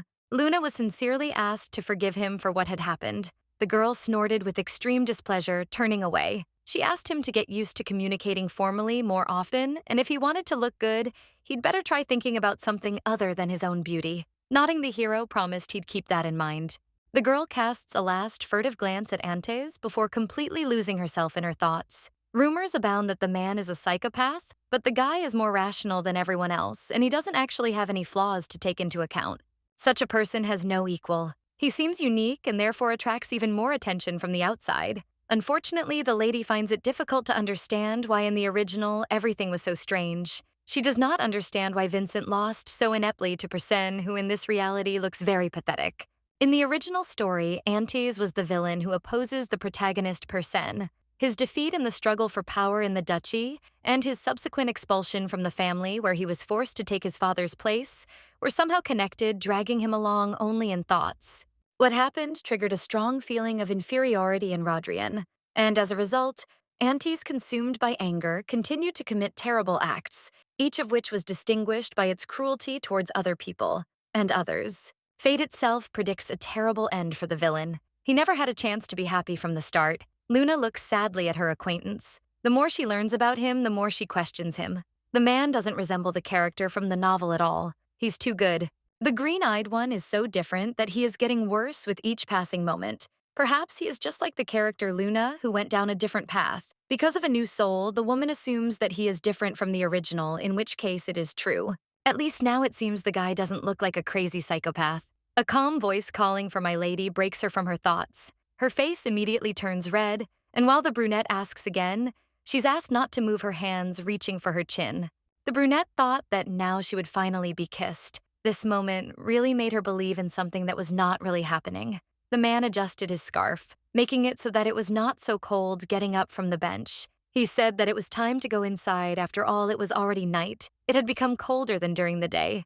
The Baron must be worried he shouldn't be left completely alone. The blue-eyed girl begins to curse herself for her stupid thoughts, not understanding how she could think about something like that when everything was obvious. The girl nodded, getting up after him. There are so many thoughts in her head that it is difficult to cope with them. The heroine convinces herself that it is not related, although it is so obvious what and how it is connected. In fact, she is so ashamed that it is better to go home and fall asleep moving along the alley. She reminds that she is not drunk and asks to let go of her hand. They will see if it will be possible to be charmed by a beautiful face again. Duchess Rodrian, as usual, was busy with her important papers, but as it grew dark outside, she couldn't help but notice her son was late. The maid had been asked to convey a message to the master. As soon as he returned, he should visit his mother.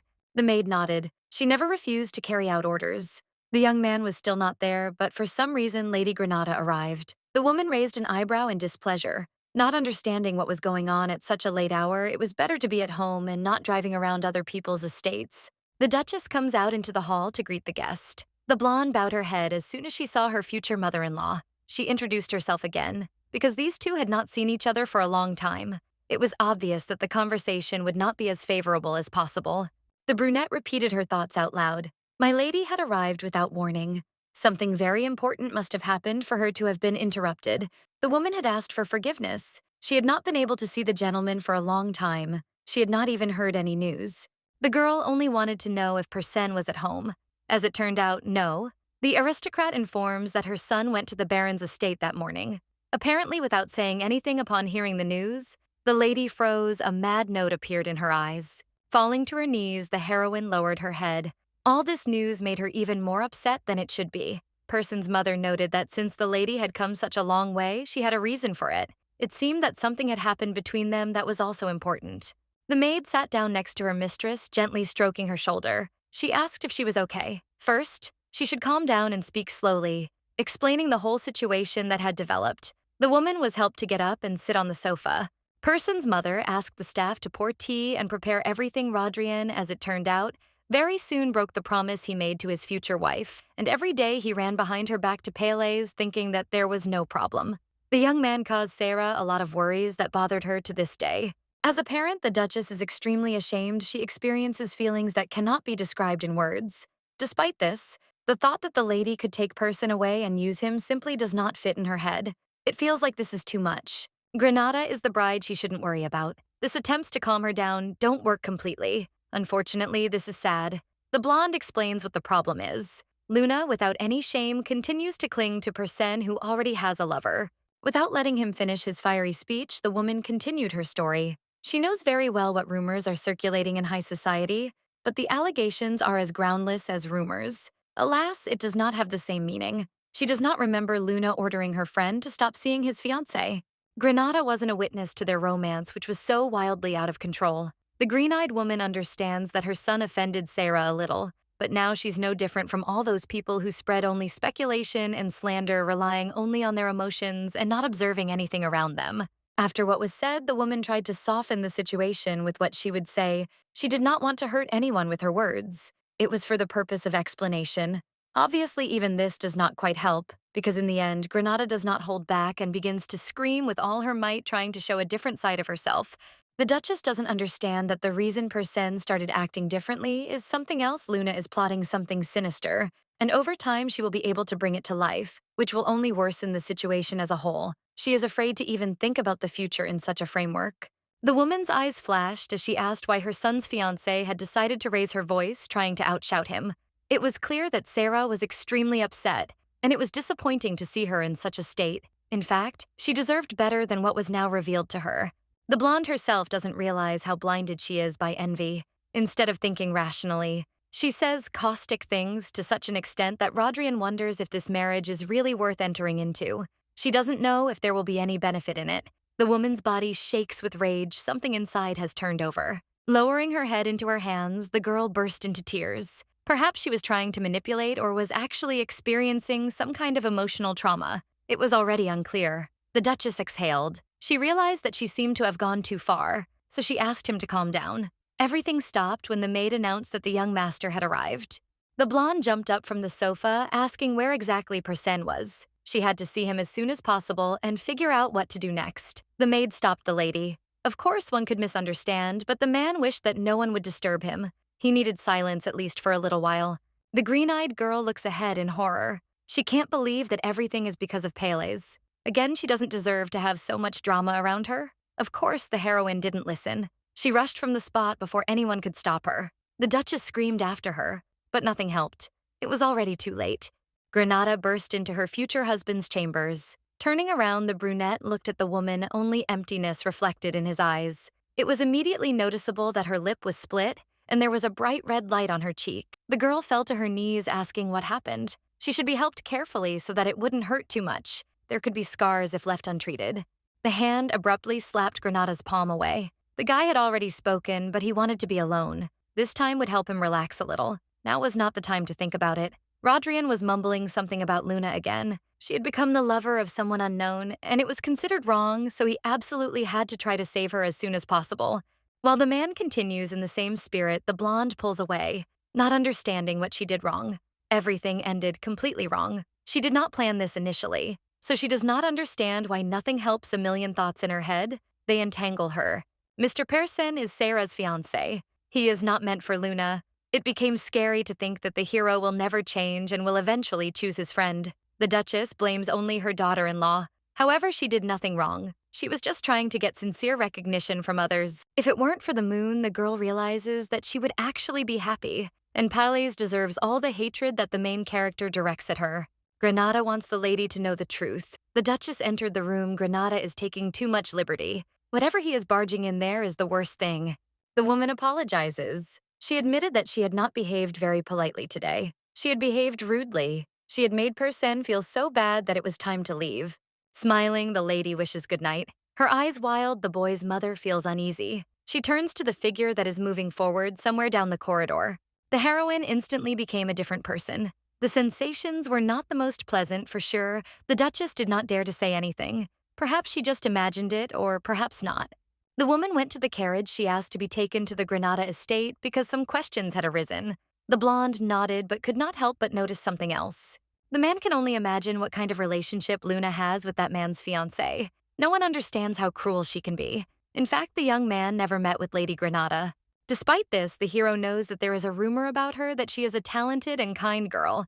The brunette thought so too. Everything depended on what she did. Of course, at first, the girl was not hostile towards her friend. Before it seemed that they were on good terms. As it became clear later, she only wanted to do harm. Now the lady is interested in what's what, and she wants to get to the bottom of the truth. The brunette doesn't understand whether the lady was hostile from the very beginning or whether everything changed because of the relationship with Persen. The blonde asks if this is true. If the heroine really did insult her friend, she should definitely get even. Vincent promises that he will protect the lady himself and make sure that everything is fine. Even if something doesn't work out, there's no need to worry. A man will always be on the side of his friend, bowing his head. The blue-eyed woman sincerely thanks. She's pleased. The girl hasn't heard such words for a long time, and it's very awkward. After all, she doesn't have anything against it. On the contrary, she would like to receive good treatment. The woman looks around now that she has arrived at the place. She realized that she is worried because the house is really luxurious. The butler clarifies the identity. Obviously, in front of him is the one who planned the visit. The blue-eyed woman asked not to worry. She was not as simple as she seemed. The butler led the beauty into the room to Madame Granada. The man decided to leave the guest next to Sarah so that they could talk calmly. The last time they parted was just terrible. It was worth changing everything a little. It seemed that the blonde would shoot the beauty as soon as she saw her. Perhaps she was unwell since she was silent. Clearing her throat, the woman greeted her, but they asked her the reason for her visit. The heroine doesn't understand what happened. She remembers that she notified him that she would arrive. The brunette thought that something had changed, so she asked directly, hoping for an answer. Perhaps it was worth getting straight to the point. She came to finish everything as quickly as possible. The blue-eyed girl did not have time to finish speaking as Granada fell to the floor unconscious. The heroine sat down next to her and asked if everything was okay. The green-eyed girl held her head, repeating that she should only feel hatred, but nothing more. The woman screams, trying to reach Sarah, and begs her to wake up. Her eyes are no longer cloudy. The beauty asks what is happening and why she is sitting below. Blue-eyed reminds her that she said hello. She doesn't think that's right. Realizing who is in front of her, the heroine freezes. Everything seems to be in a fog. It gets worse. Now it became clear what was going on. Her former friend wasn't even listening to what she was saying, completely absorbed in her own delusions. This was the Sarah she'd seen before. Thanks to Persen and Lady Florey, the beauty understands perfectly well that it is useless to say anything to such a person. Looking into her purse, the heroine says that she has something. Recently, a girl reproached him with money and threw it in his face, asking him not to come near her fiancé anymore. The girl returned the money in double amount. The brunette asks her to focus on her own life and stop bothering Luna. Granada may not be up to it, but she shouldn't ruin other people's lives either. The green-eyed woman screams she is furious. The woman asks to tell it like it is, to tell her that she is going to secretly meet with Persen again and interfere with his personal life. It seems that Granada is waiting like a girl to do all this, and she forces herself to believe it. If the brunette says anything else, no one will listen to her anyway. She doesn't want to waste time and is going to leave. The money has been returned now. All that remains is the hope that they will never meet again. Sarah does not understand how she ended up in this situation. She is truly scared. The blonde running out into the corridor, the heroine orders the knights to grab the girl who just came out. Luna runs ahead completely, not understanding how it all ended like this. Right near, the young man takes care of everything, stepping forward. He skillfully dodges the sword. The knights are too slow, do not have time to fight back and receive it in return. A few moments later, half of the squad was lying on the floor. The green-eyed man was looking straight at Sarah. Apparently, this was the strange way they greeted guests at her estate. Fear flashes in the heroine's eyes. She understands that it is Auntie's in front of her, and in any case, it doesn't matter to him who he is. They have unfinished business that deserves attention. The woman quickly decided that she needed to act. She pointed her finger at the moon, shouting that she had somehow insulted him, hurting his soul. It was not true, but there was hope that they would believe her. Vincent doesn't fall for such simple tricks. If you look around, Sarah is insulting herself while being confident that this is completely different from what it seems. The young man has figured everything out. Throwing aside the sword he picked up, he suggests leaving. Pelez asks about the knights. She is answered with a simple nod. The main event of that day was something else. The psychopath aunties carried out the massacre alone, something you'll definitely want to think about. There's nothing to worry about. The woman runs after the man to ask something else. She has no more business in the estate, but that is not quite what it is connected with. The blue-eyed girl is slightly embarrassed. It seems like these words are hard for her to say. She is about to express her gratitude right now. Of course, it is better to do it herself, but she is pleased. The man had gone too far.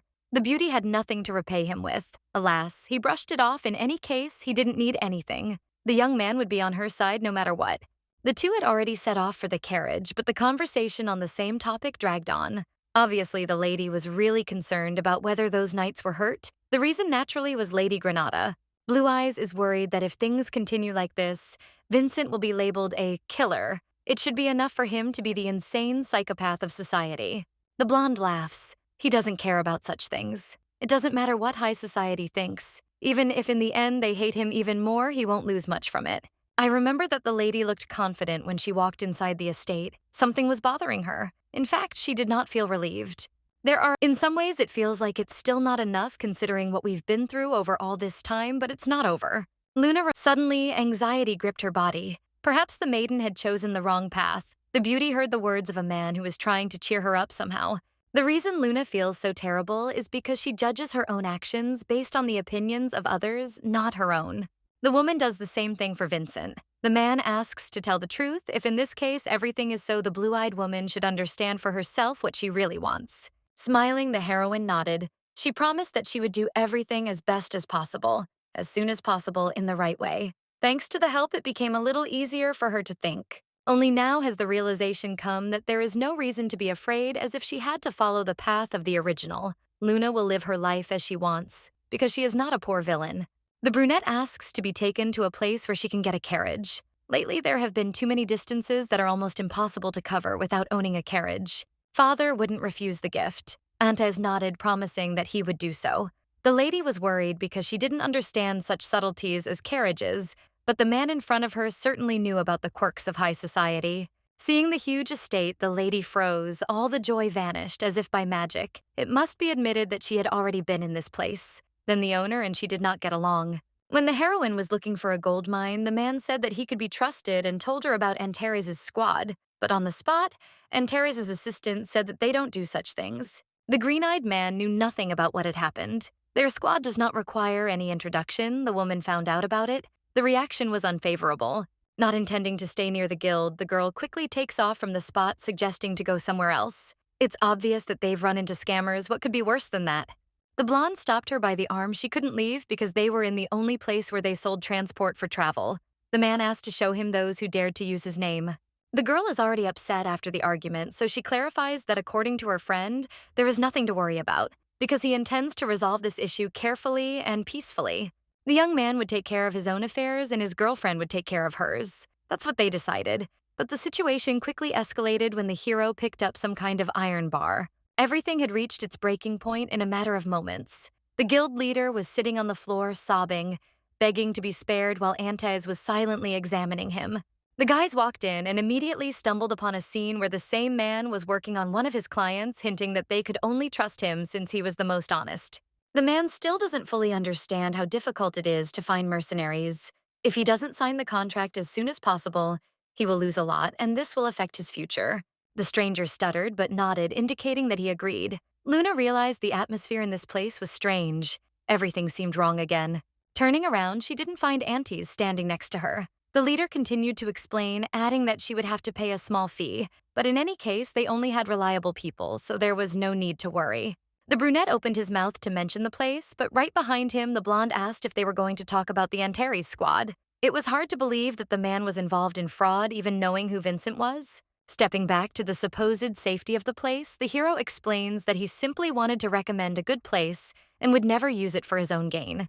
Driving the old man into a corner, Antes throws him to the floor, breaking the table behind him. All the words are a pure lie. From time to time, geniuses like him appear, but that's a different matter. His eyes flash with a dangerous light as the young man offers to find out what he did with the scammers.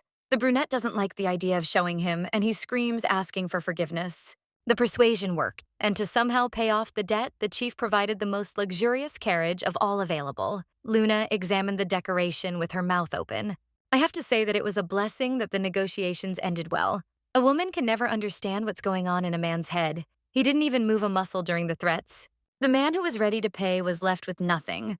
Although without problems, he sadly realized that the mercenary could not be found. Pales could not help but show concern because the man resembled her from the past.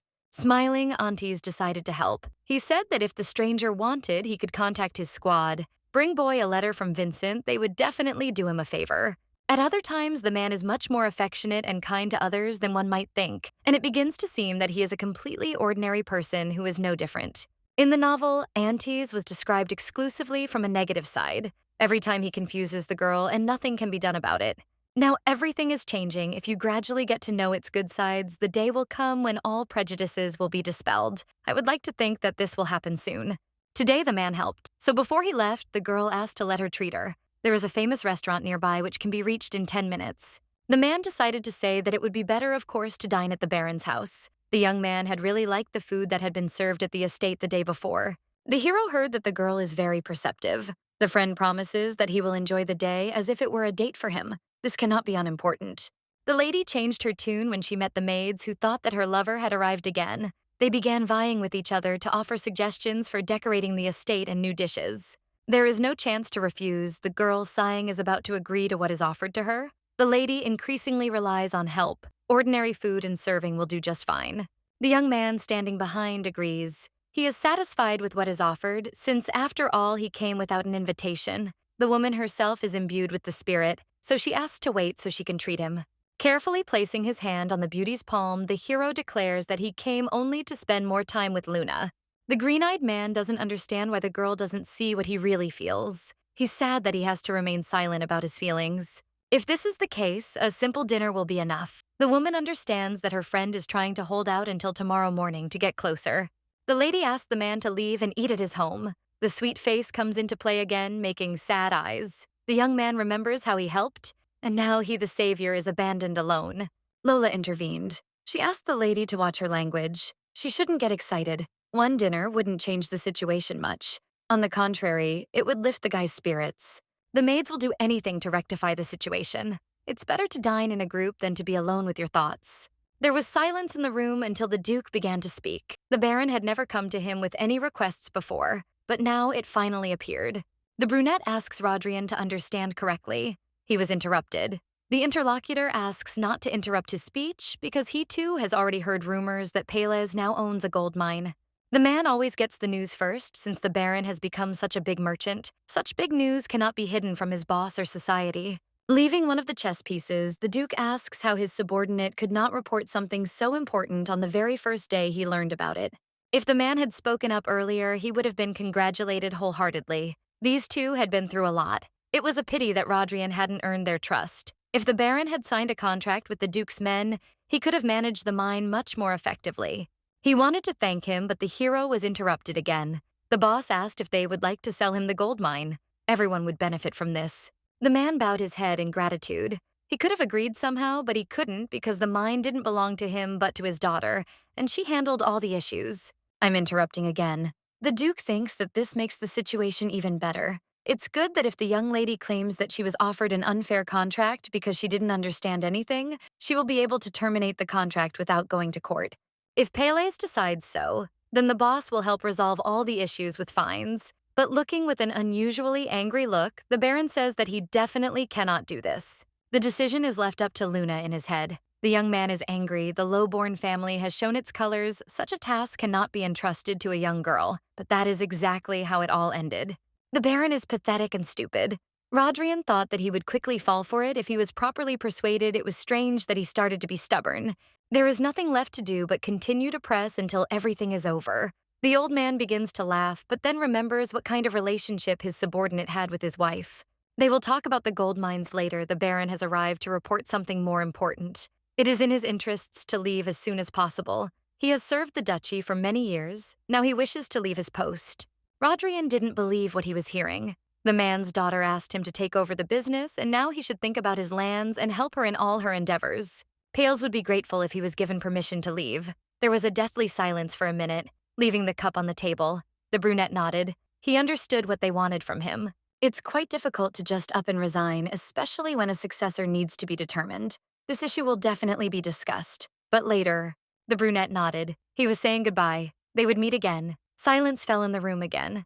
The maids knew what would happen next. The owner had anger issues. A multitude of emotions swirled in his eyes. The man ordered Persen to be brought in, and 5 minutes later, the boy knocked on the door and walked inside. The first thing the young man asked was why he had been called, and without letting him say anything more, the Duke slapped him hard, even causing him to fall to the floor. The hero did not give the command to fall apart and not have the strength to rise. The voice was raised. Now it looked more like an obvious cry with accusations. The gentleman has already said what needs to be done, no more is needed. The conversation turned to increasing the profitability of the cotton market. It turned out that difficulties arose there, and the market analysis was also not completed. In that case, the young man probably knows that the Baron's daughter now owns a huge gold mine which she discovered on her own.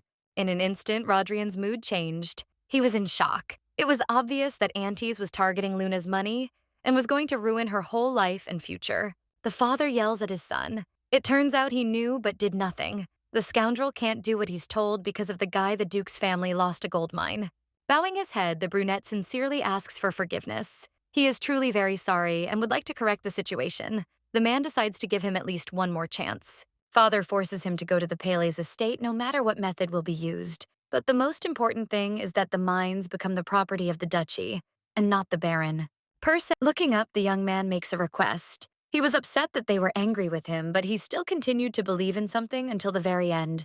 For some reason, the hero always thought that Pales was the one who would take care of him. The young man remembers the past, even when he was a child. Some moments were more important to him than anything else. As a child, the boy did not understand what to do. His father often scolded him, and he cowardly ran away to his friend's estate. Luna warmly welcomed the boy, understanding that he needed it. Only thanks to these bright memories, the young man was ready to endure the bullying in his own home. When he was away, he would die, not as an heir with a burden too heavy for his shoulders, but as an ordinary boy. Stepping back, the brunette asks for one request. The man has the strength to help his one more child at least once more this way. Everything will be much easier. The hero insistently asks the Baron to transfer to him the right to manage the Pales family's gold mine. He does not justify his actions. Of course, the man doesn't understand why this is necessary at all and where this topic came from. The boy's father was never as angry as when he found out that the mine wasn't his. There is only one way to get Persen forgiven, and that is to obtain the trading rights to the gold mine. The aristocrat told Rodrian that he had no right to decide, realizing that the path led to refusal. The boy fell to his knees, sinking to the floor. He sincerely asked for help. Even if the man isn't given everything, there must be at least something there. The hero asks to transfer the rights to sell it, and if that doesn't work out, then at least part of the spoils. The Baron looks even more frightened. He again asks to get up from the ground. He has repeatedly said that he has no right to decide anything. Luna is in complete control of everything she has without showing her crazy look. The man asks to arrange a meeting with the lady. He will arrange everything himself. No matter, Rodrian continued to press on pity, but then they shouted at him to simply stop. The Baron was determined. He had already said no. There was no point in begging further. After so much time spent next to the young man, the hero has long since come to terms with how rude Persen can be. It's not easy for the blue-eyed man either. He leaves his post and asks not to interfere. Getting up, stopping at the door, the man asks to sign a contract or arrange a meeting with his daughter. Until he answers, the boy will not allow him to leave the estate.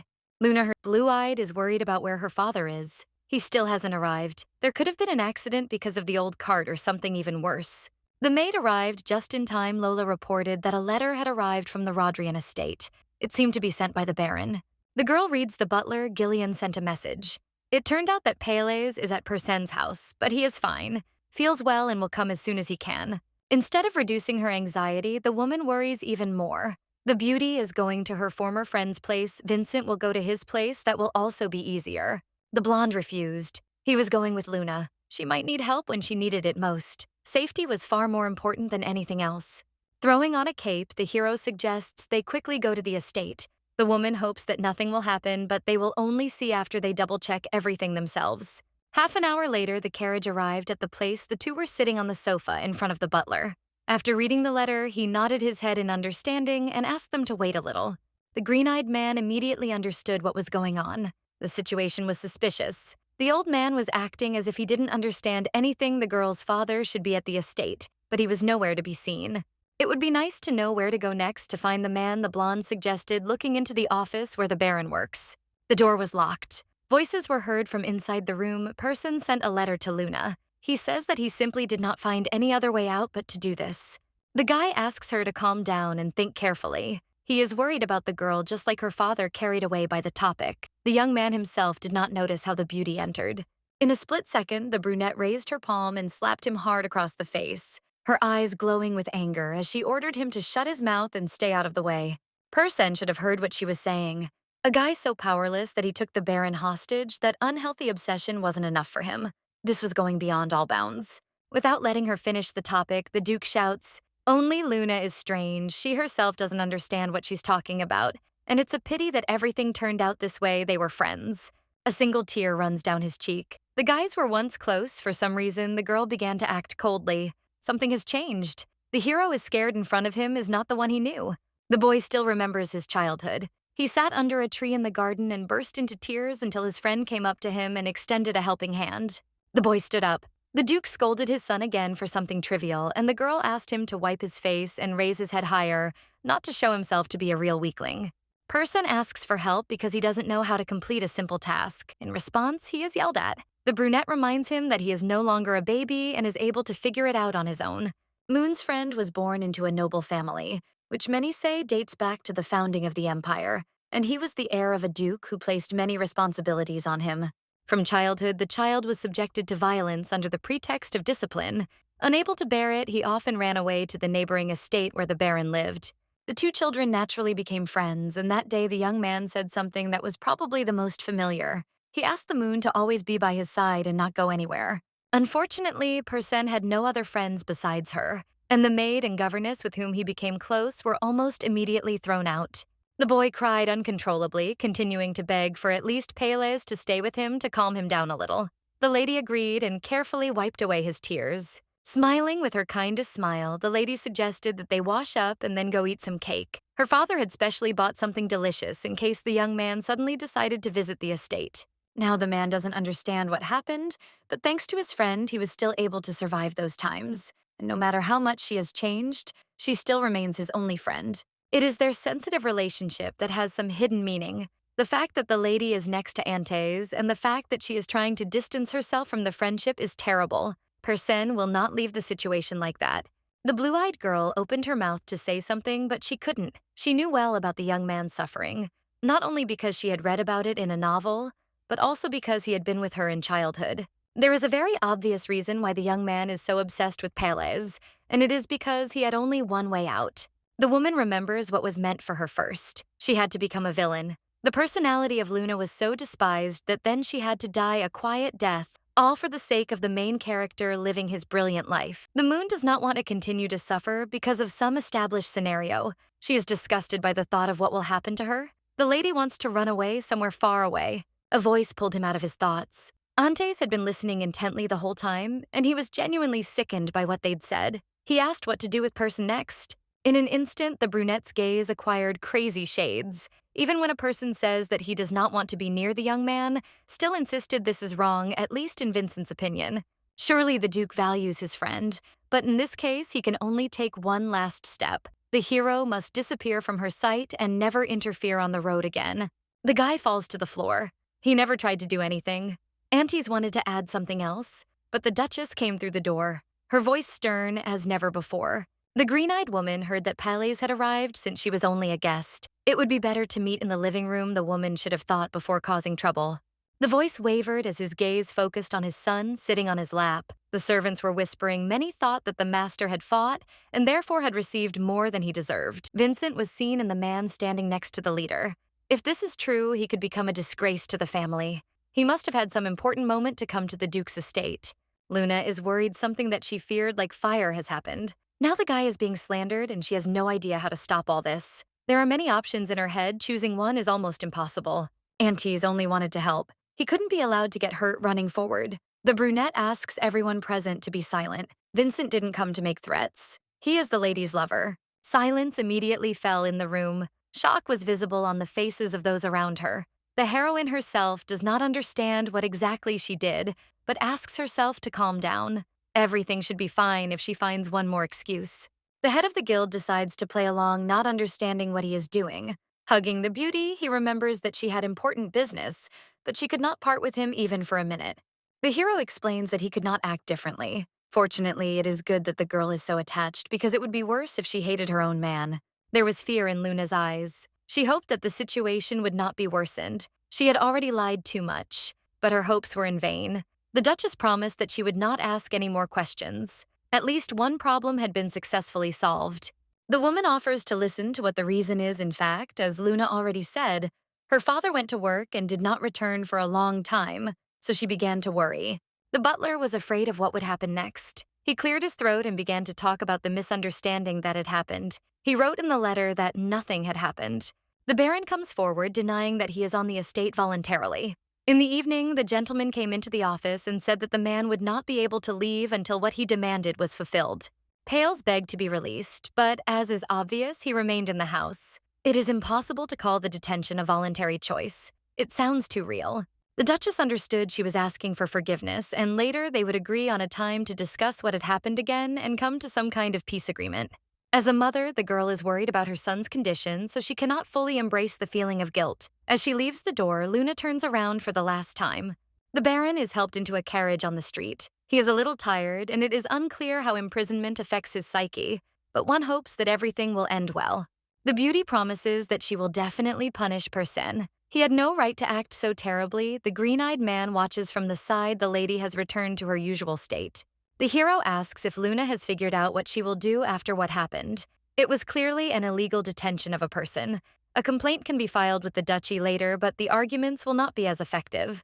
Rodrian may not admit his mistake, and on the contrary, falsely accuse others. It is common for their family to do something like this, which usually always ends favorably. It would be a good idea to prepare Auntie's promises, to call a lawyer he knows who will help sort out all the problems, and draw up an agreement between the parties. The blue-eyed girl nodded. Now it was her turn to speak. She didn't think when she blurted out that she was dating Vincent, she was just afraid that there might be misunderstandings. The brunette understands that she has worsened the situation, but in a different way. The woman says that she will definitely take responsibility and do everything to prevent problems from arising. The young man smiles, clarifying what will happen if the beauty cannot fulfill her plans, repeating that they are truly in love with each other. It will not work out.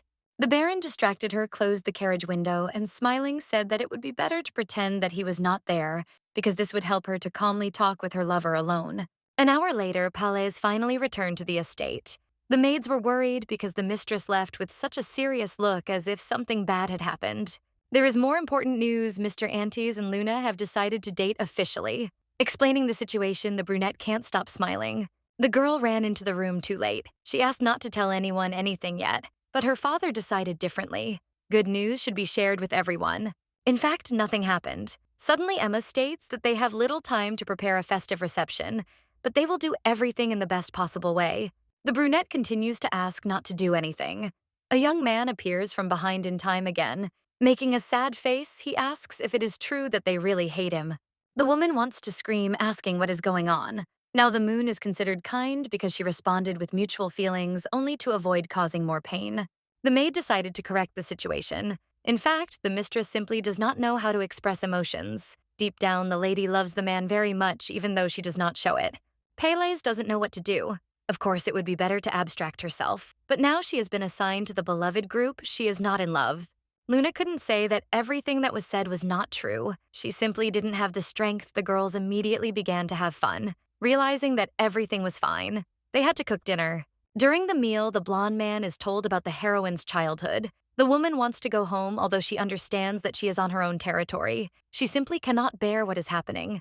The green-eyed man understood what was going on and smiled. It was precisely because of the kindness of the girl's soul that she had shown him that he liked her, and they had developed a special relationship. The beauty herself does not want to tell more information. She noticed that it was late and it was time to go home. The sound of horses' hooves could be heard outside the window. Someone had arrived. A tall man in glasses enters the room. He is pleased to meet you. It turns out that this man is the personal lawyer of the Vincent family. His name is Lawyer Trust. The lady bowed her head. She greeted the man in a few seconds. The brunette was next to her, his eyes sparkling. He asked to come to a peaceful agreement. Although Lawyer has no idea what happened between Milady and Aunties, it doesn't change anything. He asked to be allowed to compensate for the losses in full so that there are no misunderstandings. A scroll is handed into the woman's hands, and while she reads the contents, Trust continues to say something, but is interrupted when he is told that there was some kind of error in the calculations. The blonde approaches Pélez. She is a client, not a victim, and it's all because of the Duke about whom everyone already knows everything. Obviously, the lady wasn't harmed in any way, so she won't have to worry about that so much. Lawyer breathes a sigh of relief. He was called so hastily that it seemed as if something terrible had happened. Luna looks suspiciously. The man does not look reliable. Grabbing the girl by the hand, Aunties leads her away, promising that he will introduce her to another lawyer. The brunette does not understand the joke. The gentleman is wrong to say that because he needs help. Even when the young man speaks with a serious expression and everything is clear, Lawyer is not going to leave. There is no other person in the Empire who can cope with Vincent's character. The man moves behind the carriage so that if necessary, he can resist the pressure. He is well aware of his master's nature, and his abilities can be guaranteed because Aunties recommended him. Smiling, Luna steps forward. If they don't mind, it would be best to discuss everything over lunch. The girl wants to entrust the matter to Trust. The lady is merciful like no other. The young man promises with all sincerity that he will put his name on the line and do everything possible just to figure out how to resolve the situation. After listening, Lawyer chuckled. No matter how you look at it, it was completely obvious that Persen was holding the Baron illegally. If you prepare your statement well, there won't be any problems. The girl is asked not to worry. Exhaling, the heroine is happy. She thought that they would end up in court on Pélez. Rodrian will be extremely careful. She won't have to worry about that either. Lawyer recalls that he had experience in a similar case. At that time, the gentleman broke all the Duke's bones. The guy wanted to tell more details, but he was stopped. The green-eyed man looked at him with a wild gaze. Too much had already been said today. If the work was finished, it would be easier to go back to the estate out of sight. Trust laughs. He's just providing enough information that might be useful to the client. Aunties is too helpless to resist for the first time. The man was unwavering in all situations. But now, everything has changed. Looking at how upset he is, the lady feels a huge relief. In any case, the young man remembers that the situation with the court was not out of the ordinary at that time. Everything ended well thanks to his outstanding abilities. The Baron was pleased with this arrangement. He thinks that they got a reliable lawyer, so there is nothing more to worry about after all. Vincent's recommendation was not in vain. The two got along, so they continued talking about how Rodrian suffered at the hands of Aunties. It would have been wrong to laugh in such a situation, but they did not stop. The glass fell on the floor. The liquid spilled. There was a clink. The blonde says that he is fine and did something like that only by accident without noticing it. With sad but most importantly calm eyes, the young man notes that he is extremely embarrassed by conversations about how immature he was in the past when a conflict arose with Rodrian due to a small misunderstanding. The man decided that he must tie the knot for the sake of the future, even if it means he will have to answer for his sins. The blue-eyed girl does not understand what her friend is talking about. It is not true. The Baron smiles back. A reasonable man stands before him, but he is almost misunderstood. They met recently, but Pélez trusts the man very much. Reason number one is, of course, that the daughter is in love with the young man. Lawyer wanted to ask a question, but the gentleman interrupted, offering to drink to the fact that everything ended well. When she drank to two loving hearts, the brunette stopped the owner of the estate to ask if it was true. Today, as it turned out, was the first day for these two, and that's what they were celebrating. Trust fell to the floor unconscious, not understanding why they had treated him like this without telling the truth. Aunties was skeptical about this. His acquaintances had always been overly dramatic. Distracting the lady from the guy, the boss calls her to him. It's time for her to pay attention to him. They have a memorable date. It's worth spending more time, just the two of them. The woman gets angry as soon as Vincent opens his mouth every time he says something wrong. It is not at all how a righteous person should behave. The lawyer said that my lady can contact him at any time, lifting the guy from the floor. She reminds him that she can use this service. The woman is curious to know more details about Aunties' childhood. They tried to stop her, but nothing came of it. The lady has the right to know about her lover. Blue-eyed smiles, noting that it is actually quite late, so she will have to postpone the story. until next time she also realized that the power is now in her hands. Before Auntie's beloved becomes more curious and can't take it anymore, it's best to finish the meal in complete silence without any problems that might arise along the way. The gentleman fell silent, lowering his eyes. He nodded, intending to continue eating. Lawyer froze in delight. The Duke had obeyed so quickly. They were clearly facing the Queen. After dinner, the lady went outside to get some fresh air. The fact that she had a lover was more of a reason not to make a fuss, but everything ended up the other way around. The heroine decided to cool down before going off to her fate, reporting that what had happened was a boring performance. Someone appeared behind her and threw a cape over her shoulders. The blonde smiles. He is ready to listen to all the complaints of the beauty, even if the dissatisfaction is connected with him. It does not matter as much as understanding. Having learned what was bothering his friend, the young man nodded. Her family's reaction was strange, but still understandable because for the Baron, Luna is his only beloved daughter. He admitted that he was actually a little jealous. Blue-Eyed doesn't understand why the hero is so obsessed with the idea of dating her. No matter how much the heroine thinks about it, she can't find any benefit for him. The man still wants to have a nice date with the girl he likes. One of the reasons is to see the look on person's face when he finds out about everything. The hero has as many complaints as Luna herself. In this, they are very similar. The beauty asked to be told what happened between them. The green-eyed man knows well the situation Palais is in, but he himself does not reveal a single detail about himself. She wants to know more because she is sure that the man has been through a lot. The blonde remained silent, but then began to play his role again. He is honest when he says that he likes it. When a lady is so persistent, the heroine screams that she did not say such a thing. The beauty is already teased every time they see her humiliate herself, and although the young man understands that this is wrong, he still agrees. He will definitely tell everything, but a little later. Morning came. The heroine got out of bed with difficulty. The girl saw the maid and immediately asked if Vincent was at the table. Perhaps he was still sleeping. It turned out that the man had left at dawn. Lola offered to stay at the estate, but the guy was busy. He handed over a letter, also apologizing for leaving his friend. The scroll contained the information in as much detail as possible. Something had happened at the Duke's house. It was urgent, so he had to return. The lady could contact lawyer with any problems. Lola smiled. She was back to her usual self when she started describing how much young Vincent liked the lady. A picture formed in the girl's head of a man who was sweet and kind. Auntie's left, but judging by the story on paper, the lawyer is still in the estate for some reason. The heroine feels uneasy. She understands that something terrible must have happened. The Duke returned to the estate and learned of what had happened there. The butler knew that Palais had come to find the Baron. They had spoken in raised tones, and young Person had been slapped on the cheek. The carriage arrived with Vincent, so to prevent the situation from getting worse, the lady asked everyone to leave the house, unable to listen to the end. Rodrian screams. The butler apologizes for not doing anything, even though he was there when the conflict happened. The boss can't believe his wife let the offenders go, apparently because of her beloved son. Person is still locked in the room. His patience has run out. The Duke threw his glass of wine at the wall, blaming everyone around him, both the boy and his subordinates. Everyone is to blame. The Rodrian's honor is being tarnished day after day, and this cannot be ignored. The man ordered his lawyer to be called. Obviously, the conversation will not be easy. Half an hour later, the hero entered the office. There were papers on the table that had been pushed closer to him. As usual, the situation was dire. They had reached a dead end, and it all concerned one family.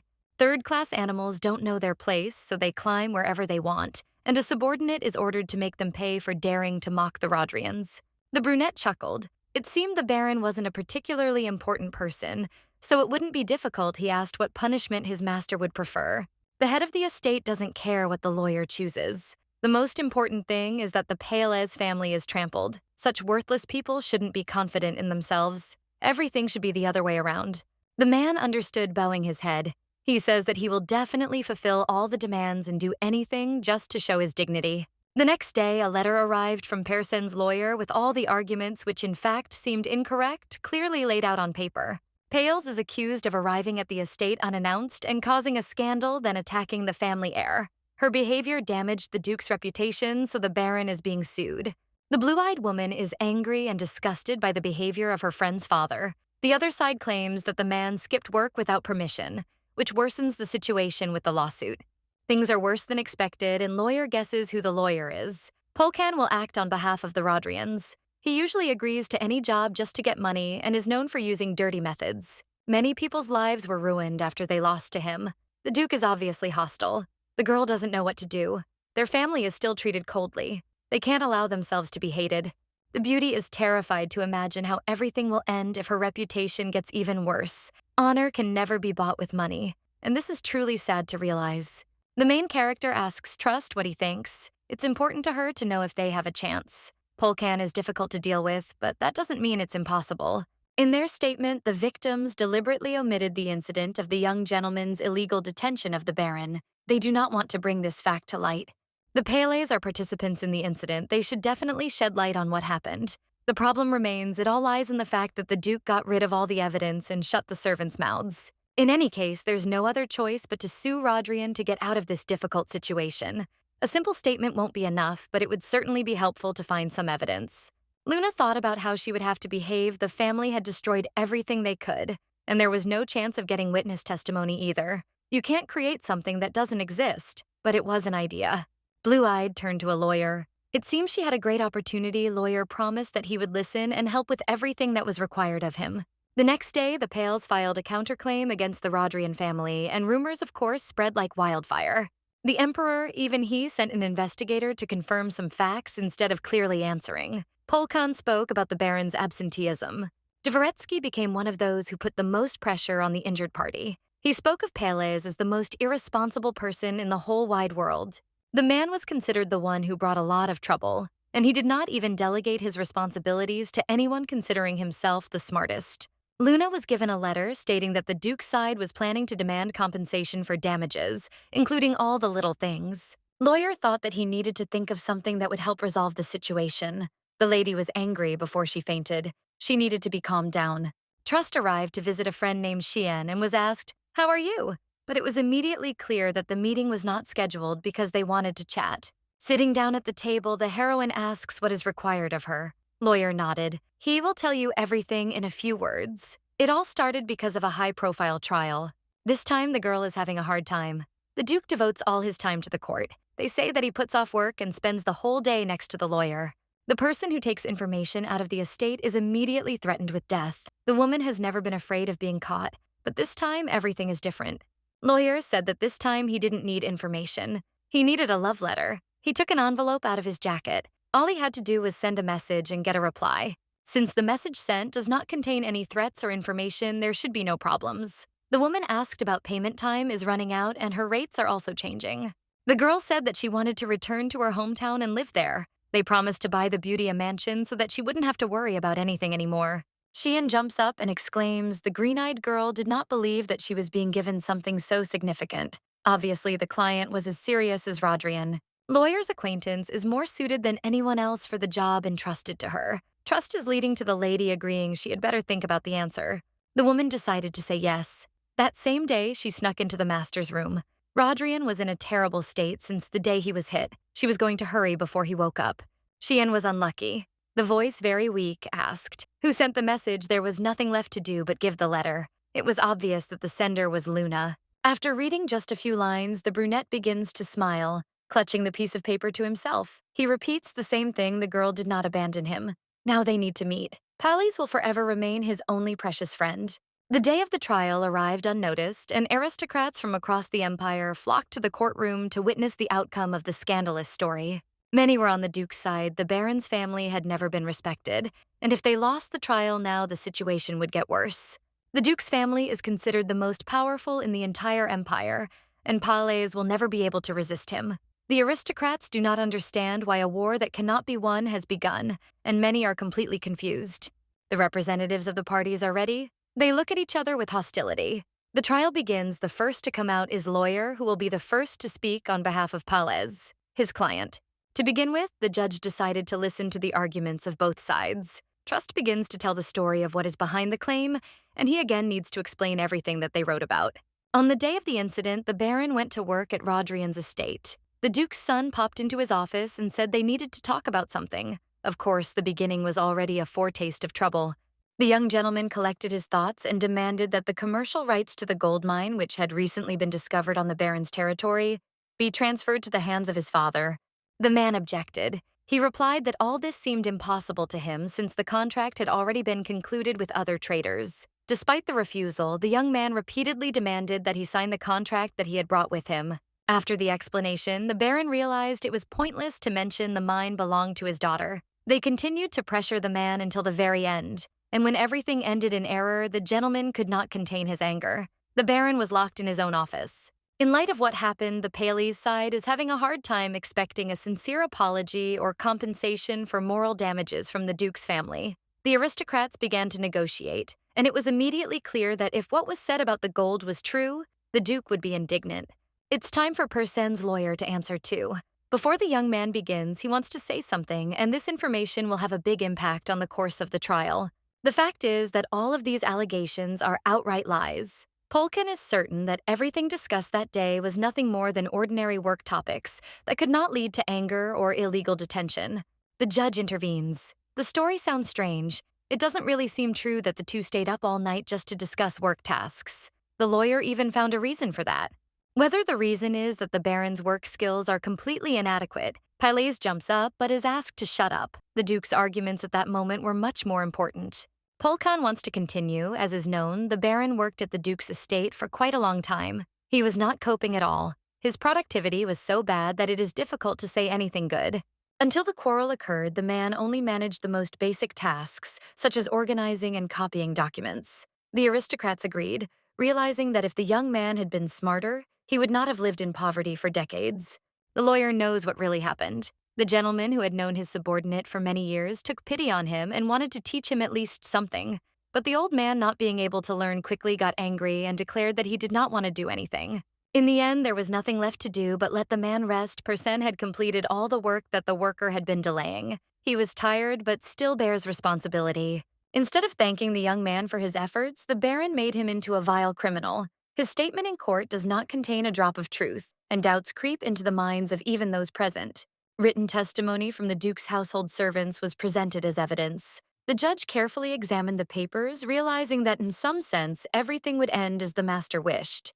Subordinates said that the Baron was irresponsible in his duties, and angry shouts were often heard from his office. The head of the department turned to Polkan. The testimony should be heard in person, but for some reason no one came.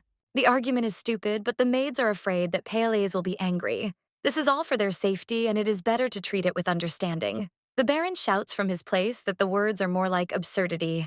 Lawyer asks him to calm down. He understood that dirty methods would be used and was prepared for this. It was not enough to brazenly give false testimony. The lawyer decided to manipulate emotions in order to catch him out. Truss looks at the stands. He can't help but smile. The Baron's side also has an ace up its sleeve in the Duke's house. They strictly monitored the servants, but it wasn't that difficult to contact Sheen again. The girl wrote a letter of resignation almost immediately after the conversation. The lawyer for the injured party will again counter. In order to expose the false testimony of the other party, the young man will provide evidence. The brunette is about to show a letter with confessions from young Rodrian. The man himself is frozen in horror. People in the courtroom are talking, realizing that the trial is gaining momentum that no one expected. Polkan doesn't understand what happened. He turns to his boss, asking if this is true. The young man is worried that now the entire wall of protection will collapse like a house of cards. The brunette's eyes flashed with anger. He immediately understood who had betrayed him. Luna couldn't do this, but she decided she had the right to do so. The judge ordered everyone to remain silent. The evidence would be verified. The paper was handed over. His eyes quickly ran over the pages. The man reported that he had checked the contents of 4 handwritten letters provided by the Baron's side, and everything was laid out there very clearly. The young man admits that he went to the office where Palais worked and asked for the right to trade in the gold mine. Despite the fact that a contract had been signed with another merchant, the demands were not met, and the young man became furious. The gentleman asks to accept an apology for the way he acted. The hero's confession ends with words of sincerity. The Duke's family was lying. It sounded even more ridiculous. On the other hand, if the letter is true, it indicates that the Baron is right, and the man hopes that everything will end soon, preferably in his favor. The judge asks to be allowed to ask a question. The appeal is addressed to Rodrian. The man hopes that the addressee will accept the apology and be able to make it possible for them to communicate again. The family's lawyer shouts that the letter was fabricated and that his man had nothing to do with it. While he tries to object, the brunette shouts, asking why they did this to him. Luna said that if the young man confessed honestly, she would forgive all his mistakes. She promised that now they would be friends like in the old days, and she would stop feeling hatred. The anger that is reflected in her eyes again is no longer restrained. Palais remains with a cold expression. She doesn't care what they say because her father's name will be restored. The time had come for the court to make a decision. Both sides had given different accounts of what had happened between the two families, and statements and evidence had been reviewed. As a result of the investigation, the Baron's testimony was found to be justified. The Duke's side must take responsibility for the incident and pay compensation as soon as possible. The case was so serious that the Emperor sent his own investigator, and given the fact that false testimony had been given in court to avoid charges, the judge sentenced the family to pay a fine of 1 million gold pieces. As soon as it was all over, there was a silence that didn't last very long. The aristocrats were making noise. Everyone was sure that the court would support the Duke, but they imposed a harsh punishment. The head of the country decided not to side with the Duke just because he helped found the empire. Rodrian stands under everyone's gaze, trying not to release all the emotions that have accumulated in his soul. It is believed that the young man committed a disgusting act. He should have thought twice. Luna heads for the exit. Everything turned upside down in a moment because the hero hurries after the girl, asking why she betrayed him. It seemed that they were friends, but in the end, everything ended differently than expected. The girl walks towards the guy. She finally heard him, but now she orders him to stop being so noisy. The heroine really betrayed him. But this does not mean that something needs to be done about it. The woman suggests coming to one's senses instead of continuing to think the opposite way. The relationship between friends ended long ago. It was all a figment of the imagination. It's time to listen carefully. The maiden really did use the Duke, but that was only because no matter what happened, she would always hate him. People are talking again. Rumors are circulating that Lady Paylace is throwing herself at the young gentleman, but it turns out that everything is the other way around. Now it is believed that the Duke was the one who told society about the lady's behavior. It was time to leave. The Pales family went to the carriage. They had done a great job. The case was won brilliantly. The Baron was glad that they stood up for him. The lawyer was the one who did everything right. Lawyer smiles. He believes that on the contrary, there was no merit in it. The man would never have thought that Luna would so cold-bloodedly reject her former friend. The Baron asks to convey his gratitude to Vincent as well. The Duke's family has done so much that he doesn't even know how to repay them. Trust was simply doing his job and considers it an important task. For the young man, it will be enough for the master and mistress to love each other until the end of their days and be happy. The brunette does not know how to react at the moment she becomes disgusted. The work is finished anyway. It's time to finally get some rest. The lady wanted to say something else, but she was interrupted. They have a clause in their plan about moving. We can't forget about it. The girl was so busy that the lawyer contacted the broker himself. He will find something decent, but first he should go and inspect everything. Make sure that the options are suitable. It's time to tell the truth. The heroine is happy that she can give her father the home he deserves. It is sad to think that she has to leave the place he loves so much. Only good things will happen in the new home. Luna hoped that they both felt the same. The young man did not know what to answer, so he hugged his daughter, promising that everything would really be as good as possible. The family would live happily ever after. Polkan arrived in the Duke's office. He needed to be told why he lost in court. As it turned out, it all happened because of Lady Pales's letter, which turned out to be a simple trap. The gentleman did not understand that he was being taken advantage of, and besides, there was a baron's henchman in the estate. The man was ashamed to have fallen for the trick for which he asked for forgiveness, and now all that remained was to wait for a decision. Exhaling with a hint of anger, the hero says that in any case, what's done is done. There's no point in explaining, so the lawyer had better leave. Nodding, the young man quickly closed the door behind him. Rodrian's thoughts are elsewhere. His subordinate had proven foolish, and he'd gotten away with his mistake too easily. Jillian had been summoned to question Persen. The boy was locked in a room, utterly shocked by the outcome of the trial. Previously, the young man lay there indifferently, not intending to do anything, but now he doesn't let anyone near him. The brunette screams and smashes everything around him, realizing that the girl put him there. The Duke understands that everything is correct. He was thinking about what to do with his son when he was running after the girl, but it seems that he will finally come to his senses. The heir will be able to be raised properly. It will be right. The butler was ordered to continue to keep an eye on the master and report on his condition, and the servants would also be kept under close watch to ensure that no further information leaked out. The chief nodded, but he wasn't finished yet. He wanted to talk about the lawyer who had ruined everything. For daring to tarnish the Rodrian family, the man would have to pay with his life. There is silence in the room, and the only thing you can hear is the boy repeating the name of his ex-girlfriend. Torn photographs of the girl are scattered around the room. He will never forgive her for anything. The Duchess came to the door. She asked if her son was okay.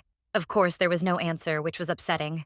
Jillian came with a message from the woman's husband. She needed to know something. As it turned out, the chief ordered that the boy not be given even a glass of water until he left the room himself. It was generally clear why this was the case. The boy's condition would continue to be monitored and he would want to leave on his own. Half an hour later, a maid arrived in the hall saying that the mistress had called her. The girl had an urgent request, and she pushed a case forward onto the table which resembled a place where an ancient relic was kept. The woman shows a beautiful brooch worth half a good estate. All the Duchess asks is to bring food and water to her son at any convenient moment. This means that she will go against the master's orders, so she must make sure that no one notices anything. The beauty wasn't sure that it would be right to do exactly this, but she couldn't refuse. She could be relied upon, everything would be done in the best possible way. In fact, the Duchess is almost in despair. She understands that it will be difficult to cope with her husband's morals, but she will try to do everything to ensure that the situation ends well. After the trial, which shook the entire empire, news of the Duke's defeat quickly spread through high society, and the corruption and behavior in the courtroom were kept secret as a way to save the last shred of dignity. As often happens with scandalous rumors, they were passed from mouth to mouth through family and friends. The rumors, of course, reached the lady who loves gossip with all her heart. Her name is Rosemary Vincent. The girl looks beautiful. Everyone knows this. Her elegant behavior and excellent manner of speech suit her image. The lady is considered a rising star of society. In addition, the lady is considered the official heir of the Marquise of Vincent, who became famous thanks to maritime trade. She was called Ideal, and she only strengthened her position. The maid came to her mistress to inform her that it was time for an economics lesson that could not be missed. The woman nodded. She remembered this, so she did not resist. In fact, she was incredibly bored. The heiress always had a variety of lessons. Other girls were probably having fun at receptions, and she was sitting and studying. The woman was sad that she had to be stuck in the estate in such good weather, and that she would also have to listen to tiresome lectures. Everything happened because of Aunties. He was to blame for everything. Initially, Rosemary had an older brother. The guy was counted on, but he had long since left the parental home because of the way he was. And not only everything was so confused that the sister did not figure it out. The place of heir passed to the Marquis's daughter, and she accepted this with gritted teeth. The girl understood how it would all end, but she also had no right to resist because she had agreed in advance. Along with the heavy burden on the lady's shoulders, the burden of surpassing the Rodrian duchy also fell, and they were in a constant rivalry that never ended. People envy the fact that the lady has no competition to become the head of the family, but this is just sweet talk that does not have much meaning behind it. All her life, the little girl looked at her peers and again envied what they had. The girl wanted to buy beautiful dresses and cakes. She wanted to have fun with her friends and not study all day long. Walking forward along the corridor, she always looked out the window at the beautiful trees and the changing seasons. Sometimes thoughts flashed through her head, asking what was happening outside. The lady did not even want to be as free as her brother. She was just looking for something exciting. Now the blonde got what she wanted. She listened to her friend tell a new piece of gossip that overshadowed everything else. The brunette laughed, noticing that the Marquise had not had such an interested face for a long time. The confession letter that was sent to the court served as important evidence, and in the end, the Duke's family lost the case miserably, with everyone there whispering and unable to believe it. For some reason, as soon as the results were announced, there was an outburst. Mr. Person pounced on Pélez and began to shower her with curses. The spectacle was truly incredible. Rosemary groans. She remembers that the rumors about Luna were exclusively negative. It turns out that she was not trying to hang around the heir, but on the contrary, it turned out that there was also more sensational news. It was interesting to know why Rodrian was so vile. It turns out he was trying to deal with Pélez's lover. The girl should have been shocked by this news, but she usually doesn't like love affairs. A friend asks her to guess who is the man to whom the lady gave her heart. The blonde asks without much enthusiasm and expects another uninteresting disappointment. When the maiden said the name Aunties, the heroine even choked on the tea that was in the mug, jumping up from her seat. The beauty asks again in the Empire. There is only one family with the surname Aunties. The brunette also stood up and announced that it was time to leave. After all, she still had a list of people to tell interesting news to. The blue-eyed girl didn't have time to stop her. Rosemary was left alone with her thoughts. She couldn't believe that her brother had a girlfriend. The boy was hardly capable of loving anyone. He had never been known for his intelligence or kind heart.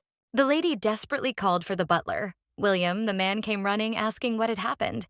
The beauty did not care what had happened with her studies. A more serious problem had appeared.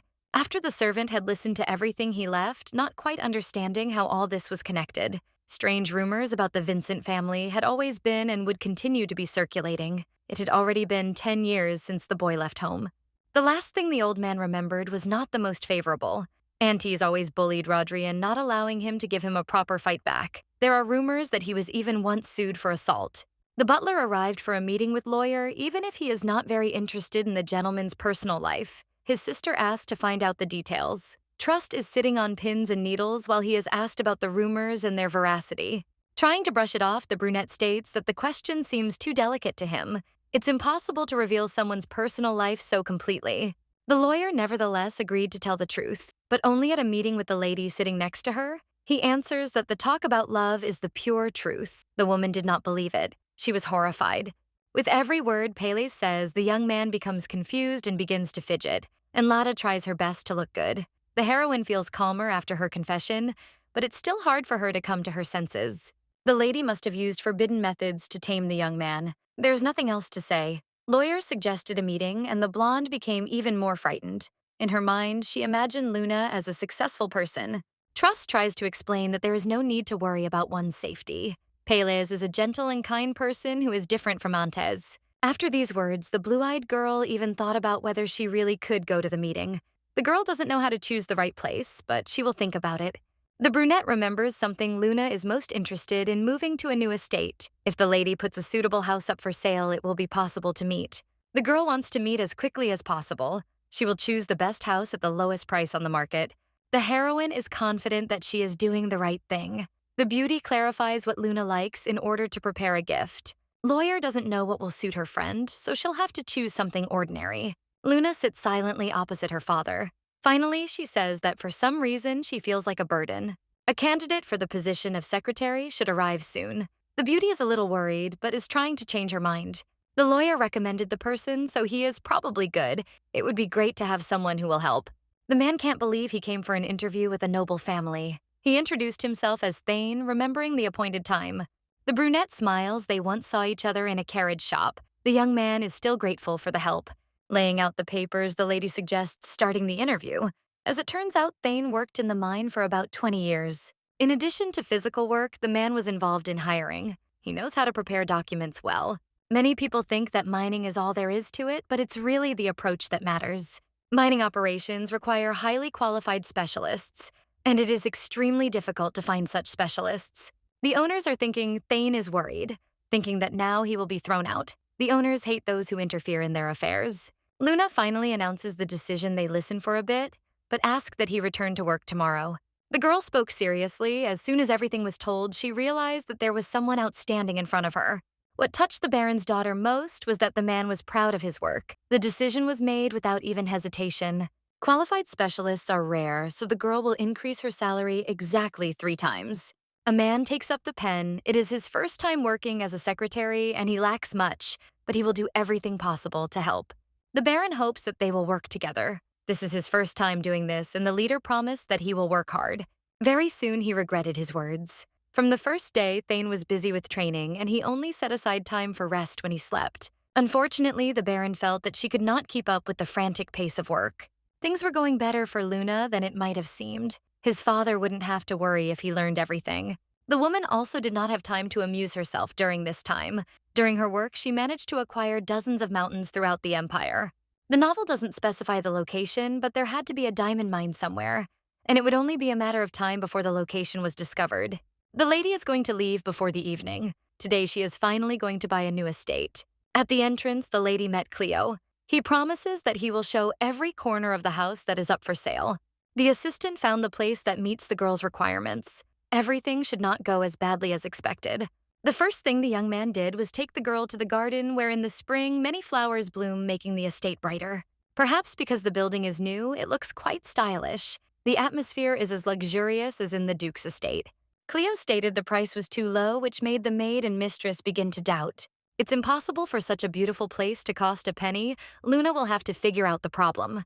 For the previous version of the girl, the price would have been enormous. But times have changed, and compared to the Baron's house, any new place would seem beautiful. Blue-Eyed asks to contact the owner of the estate. The girl liked everything and wants to sign the contract right away. Cleo doesn't understand what's going on. He suggests looking at other places too, but the lady persistently refuses. The man is worried Lady Vincent ordered to take the beauty to Rose, which was prepared for the guests. Luna shouldn't have chosen the very first option. It's obvious that she needs to change her mind somehow, even if it's difficult. In desperation, the young man explains that the other house has a better location and is larger. Piles had to agree, and they thanked her for it. Upon learning that the carriage had already arrived, the girl froze in horror. The lady has time while Cleo shows the lady around, but she is still not mentally prepared. When the brunette stepped out of the beautiful carriage, Rosemary was surprised. Even her scoundrel brother had a taste for aristocrats. The blonde asks herself to calm down. She shouldn't be charmed by just one face. The butler decided to prepare the hall for the reception. The maiden remained at the window. She is trying to understand what people are talking about. The brunette looks around. The only thing she doesn't understand is how roses bloom in such weather. The owner put a lot of effort into building the estate. Now it's clear why Cleo wanted to show it off. Rosemary sees that the two are talking about something interesting. The blonde realizes that she cannot continue to wait. While Rosemary runs downstairs, the heroine is taken to the greenhouse. It would be great to drink tea there while the roses bloom around. The girl asks how much the estate costs. The owner listed it for 100,000 gold. The house is better than the last one, but costs half as much. It's clear that for such a price, you can only buy flowers, but Luna understands that there is some hidden defect inside. Cleo thought it was too much, but the owner had told him in advance that he could bargain and save a little if he wanted. A wonderful person like Piles has the right to receive a discount of up to 50%. The woman realized that this was definitely a scam. The owner probably doesn't want to go out to Luna because she's poor. The brunette said she didn't want to go through with the purchase. The lady asks to finish the viewing and contact the man later to discuss another estate. Luna was confused by the low price. Such a place couldn't cost that little. Rosemary watches everything from the sidelines. For some reason, the three of them started arguing. It's hard to believe that Luna is really as terrible as rumors say about her. The blonde can't miss the opportunity. She will try to do everything right to understand how her brother was tamed. Cleo says there was a slight misunderstanding and apologizes for how things ended. Luna, in response, apologizes for behaving incorrectly by declaring loud things, and the situation is quickly resolved. It doesn't look like Piles was threatening or manipulating. Something else happened, and we need to find out all the details. The girl still decided to inspect the house and headed to the first building. Rosemary understands that she needs to run away before she is noticed. Blue-Eyed accidentally tripped and fell right on the Baron's daughter. She asked if everything was okay and examined the body for wounds. Vincent promises that she is fine, and beaming with happiness, Milady asks to have a cup of tea with her. Sitting down on the sofa, the heroine asks for forgiveness for not showing her best side as the owner of the estate. The beauty seems strangely familiar to the Baroness. Her facial features remind her of someone not yet forgotten in her consciousness. When the Marquise introduced herself, it became clear that she was Ante's sister. The lady was not an important character in the novel, so now everything came out. The blonde asked about her relationship with her brother. She decided that it was so bad that it would be better to erase it from her mind. The question was a little interesting. Luna was used to being asked about such things, so there was nothing to worry about. Rosemary doesn't understand why there are such rumors about the girl. People must be completely blind. Piles is beautiful and smart. The madman from the Vincent family meets such a person. He is lucky. The girl asked about caring for roses. They are so beautiful that perhaps an ignorant person could ruin everything. The Marquise suggests hiring her people who have been looking after the garden for a long time. They will be useful. The blonde makes a strange request to visit the estate from time to time. The blue-eyed one will often visit the beauty. Luna seems like a wonderful person. You definitely need to make friends with her. The brunette did not know what kind of person the Marquis was. Unlike her brother, she was very polite, kind, and attentive. Smiling, the heroine expresses the same desire to become friends. Today will be their first day of friendship. The lady returned from Rosemary's conversational hell. 3 hours later, it would have been dangerous for the lady to remain any longer.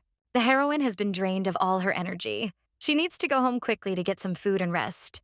The lady told Lawyer that the meeting went perfectly, although a little tiring. Virgo is younger than Luna, but rich. She is the heiress of the Vincents and has been actively involved in the family's trading activities for a long time. Usually the first child becomes the new leader, but when Antes left, he gave up his inheritance without any hesitation. In the novel, everything was different. The lady remembers it. The place belonged only to Vincent Sr. Little by little, the content changes. The small changes began when Luna realized who she was. The girl confidently asks to ask something about Mr. Vincent. The plot of the novel is the story of the kind and beautiful Sarah, who became happy with her fiancé. To achieve the good ending, the lady had to endure numerous bullyings from the villain. The story is written entirely from the perspective of the main character, meaning everything has been turned upside down. and what is offered to the reader is enough. Having looked at Granada in real life, the girl realized that she was different from the image in the book. Now she could not think that the characters would be the same as in her story. Antes, as in the original story, found conflict with Person, but he was not a terrible psychopath. The girl wants to know what was the reason for the bullying of Rodrian.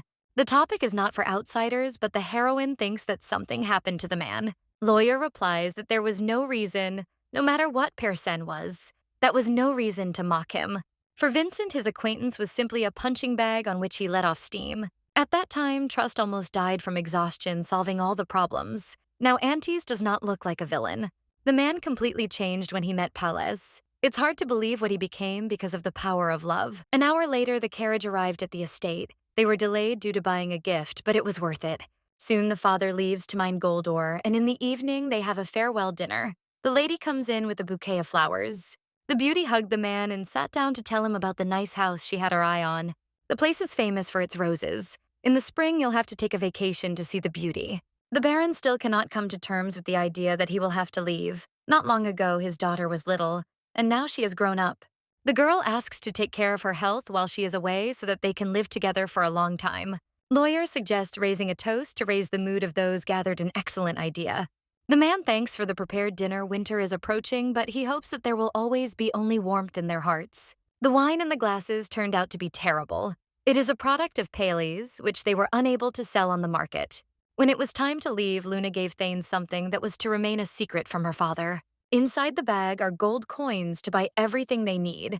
The family has been poor for a long time, so the man would not want to buy things himself. Besides, part of the money belongs to Thane. The employer is obliged to provide him with everything he needs to work. The lady almost forgot about something important. The heroine took the letter that absolutely had to be delivered to Antes. Thane thought there was a love note inside, so he promised to make everything the best it could be. Lola had been working since early morning. It was time for her to rest a little. 2. The girl said that there was nothing important in the letter. In the Antares Guild, the young man was going about his business until the guest he was expecting arrived. The Baron greeted the man. They hadn't seen each other for a long time. Although the meeting wouldn't be long, it was enough. The hero will have another chance to meet Luna. He will soon be heading back to the capital. The blonde man offers his country house on his family's property as a place to stay for a while. The Baron agreed to go and take a look. The place had been renovated just in time for his arrival. The man thanks them. They received a lot of help from Vincent. It's simply unthinkable. The young man said that he was going to the capital, and by a lucky chance, Luna moved into a new house right there. Brunette himself hasn't been there yet, but he heard that it's a wonderful place with roses that bloom all year round. You should definitely visit it. The blonde asked again where the castle was, and it turned out to be somewhere near the Imperial Palace. The idea of Rosemary's pink estate came to mind, but it was built in honor of her birthday, so it wouldn't be so easy to sell. The young man doesn't understand what his sister is up to. She always has the most varied ideas that one could possibly come up with. The Baron decided to examine the house in more detail while the hero was thinking about something of his own. They still had time. The gentleman was given a letter. Luna asked him to read the contents when the man was alone. You shouldn't expect much from a lady. The secretary probably thought it was a love letter. The green-eyed man wanted to tease her a little. Smiling, he notices that his girlfriend is very shy. The beautiful lady will not be kept waiting. Thane was asked to convey that she will receive an answer as soon as possible. The man can't wait to see the beauty's reaction when they meet. The beauty writes that they won the case, and since then, Person has not appeared in her sight. Blue-eyed asks to take care of her father. He is actually a sensitive person.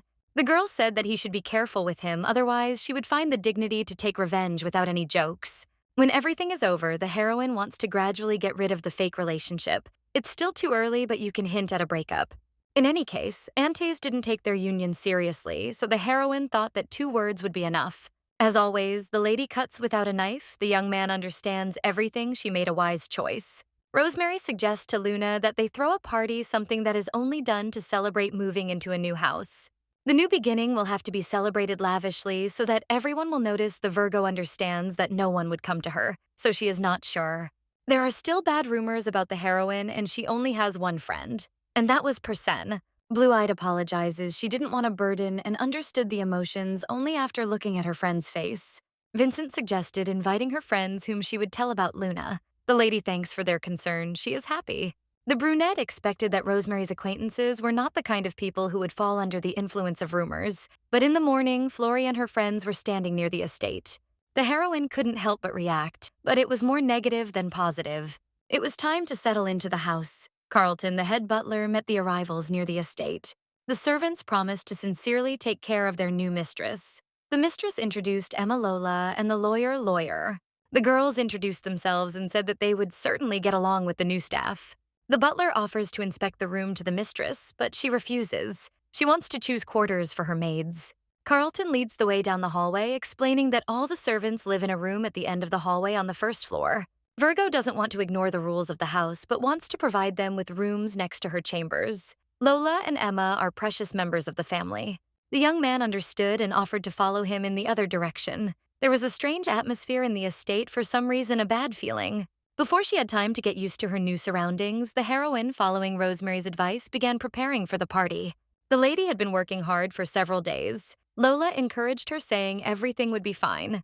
The girl joked that even a prince would have noticed her given her wonderful image, but the maid was frightened, reminding her of Antes. Lady Vincent arrived, although there was still a long time before the party. As soon as Luna saw her friend, she immediately relaxed a little, realizing that things would get better. Rosemary gave gloves and a bow, which seemed to be matching accessories with Vincent herself. The girl smiles, thinking she is happy that it didn't come down to matching dresses that would have been a bit strange. Still, the heroine is truly happy that she received the gift. Until recently, she couldn't even count on a friend. Lola helped me finish my hair. Choosing blue was a good idea. It matches the dress and my eyes. Vincent's friends arrived the first, introducing herself as Count Donovan's daughter, Elaine II, as Karen. It turned out that the ladies had brought other acquaintances, some of whom wanted to be at the reception at the Rose estate. Everything started well. A girl got out of the carriage. She knew that it was impolite to show up without an invitation, but she really wanted to be there. The girl invited Flora Flory and, of course, Baron Curtis's daughter named Sharon. Luna doesn't know what to say. Judging by the expressions on their faces, they didn't know that Pélez was organizing the party. As the hostess of the evening, the lady is obliged to do her job while everyone went into the hall. Flory asks what is going on.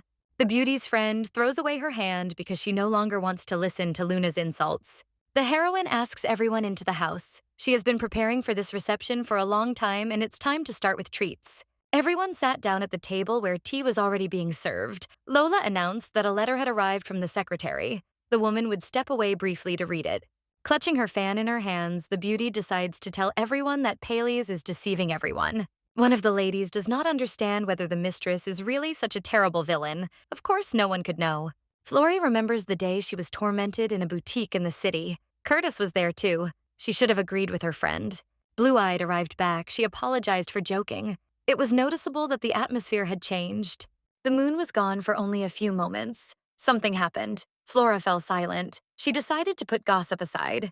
Vincent rudely asks why the lady suddenly doesn't want to continue now that the culprit has arrived. An apology can be obtained. The woman can't even put two words together and pretends that she didn't mean to say anything wrong. Pélez didn't know that her friend was so limited in her thoughts. Flory forgot that the hostess of the evening was the Baron's daughter. It is not enough for Virgo to slander an innocent person. She wants to ruin the atmosphere of the entire party. The heroine screams that she did nothing, she just told the truth. The brunette does not see the connection. It was she who suffered when she was called a beggar. The conversation turned to flirting with Mr. Rodrian. Instead of empty words, the lady suggests showing evidence. The moon has no right to be subjected to stupid accusations. It makes no sense. The girl turns to Curtis, asking her to help, but she refuses. Flora has always been in charge of everything. They simply trusted her. The brunette recalls how she had to suffer while getting from the boutique. Flory shouts in response that she still needs to be supported. The Duchess got tired of listening to the abuse and kicked them both out so that they wouldn't interfere and spoil the atmosphere any longer. It's a shame that it all ended this way. The party the lady worked so hard on ended in disaster. The girl is about to finish the reception, but Vincent starts apologizing. She didn't want to ruin everything. Elaine also apologizes. She brought her friend thinking that nothing would happen. The lady wondered why there were so many different rumors about Pélez. Now she understands what led to the situation. Luna understands that this time she needs to explain herself properly. Maybe they will understand her if they don't mind. The lady will take her time. Half an hour later, the brunette explained everything. She was happy that she told the truth, and they even believed her. Until recently, everyone thought that the lady loved Rodrian. Vincent remembers that Luna is in a relationship with Antes. It turns out she knew everything. The girls immediately pick up the topic of conversation. They have always liked this cute couple. Getting up from her seat, the lady is about to go get the maid with tea. She hides her anger by asking her friend to go with her. The heroine tries to justify herself. It is obvious that the maiden decided to hide the truth immediately, starting with her trump cards. At first, Rosemary was guided by curiosity. She wanted to know what she, her brother's beloved, was like. Having met her, the beauty realized that Luna was charming and she felt ashamed of her frivolity. Rosemary feels sorry, but she only wanted to be friends. The brunette exhales in disappointment on the other hand. It is her fault. Even if it was just one person, the lady did everything to make sure that at least someone saw her for who she was. Luna apologizes in return. She feels a little awkward saying it, but it seems like she secretly hoped that the real her would be seen. Vincent couldn't help but cry. She would definitely write about this day in her diary because she was appreciated. Luna asks that from now on the friends be honest with each other. Speaking openly about everything is the only right step. The two arrived back 10 minutes later. The girl apologized for the delay, asking what the guests were talking about. The conversation turned to the reading that would take place in a month. It was a small event just right for all three of us to go. Donovan decided to start talking about love affairs. Julia had been absent from parties lately, so she must have entered into a relationship. It was Pelez's turn, and she was asked to tell about her acquaintance with Antes. Blue-eyed is a little embarrassed to say this since they started dating not so long ago. The tea party was over, but the friends still kept talking about relationships as if other topics didn't exist. Because of bad memories of her debut, Pelez was afraid to meet new people, so she was worried again. Thanks to this new experience, the beauty realized that there was nothing to be afraid of. Not everyone in this world was hostile. Meeting Vincent was a good idea. She found someone who pushed her to gain courage. Before retiring to her chambers, the heroine asks Lola to contact the jeweler and arrange a meeting for the near future. Pelez is not going to the reception. She wants to give the Marquise a gift in honor of the fact that they are true friends. Sarah was sitting by the window reading the news when guests arrived to visit her. Flory was standing next to the carriage. Tears were running down her cheeks, which meant something had happened to her.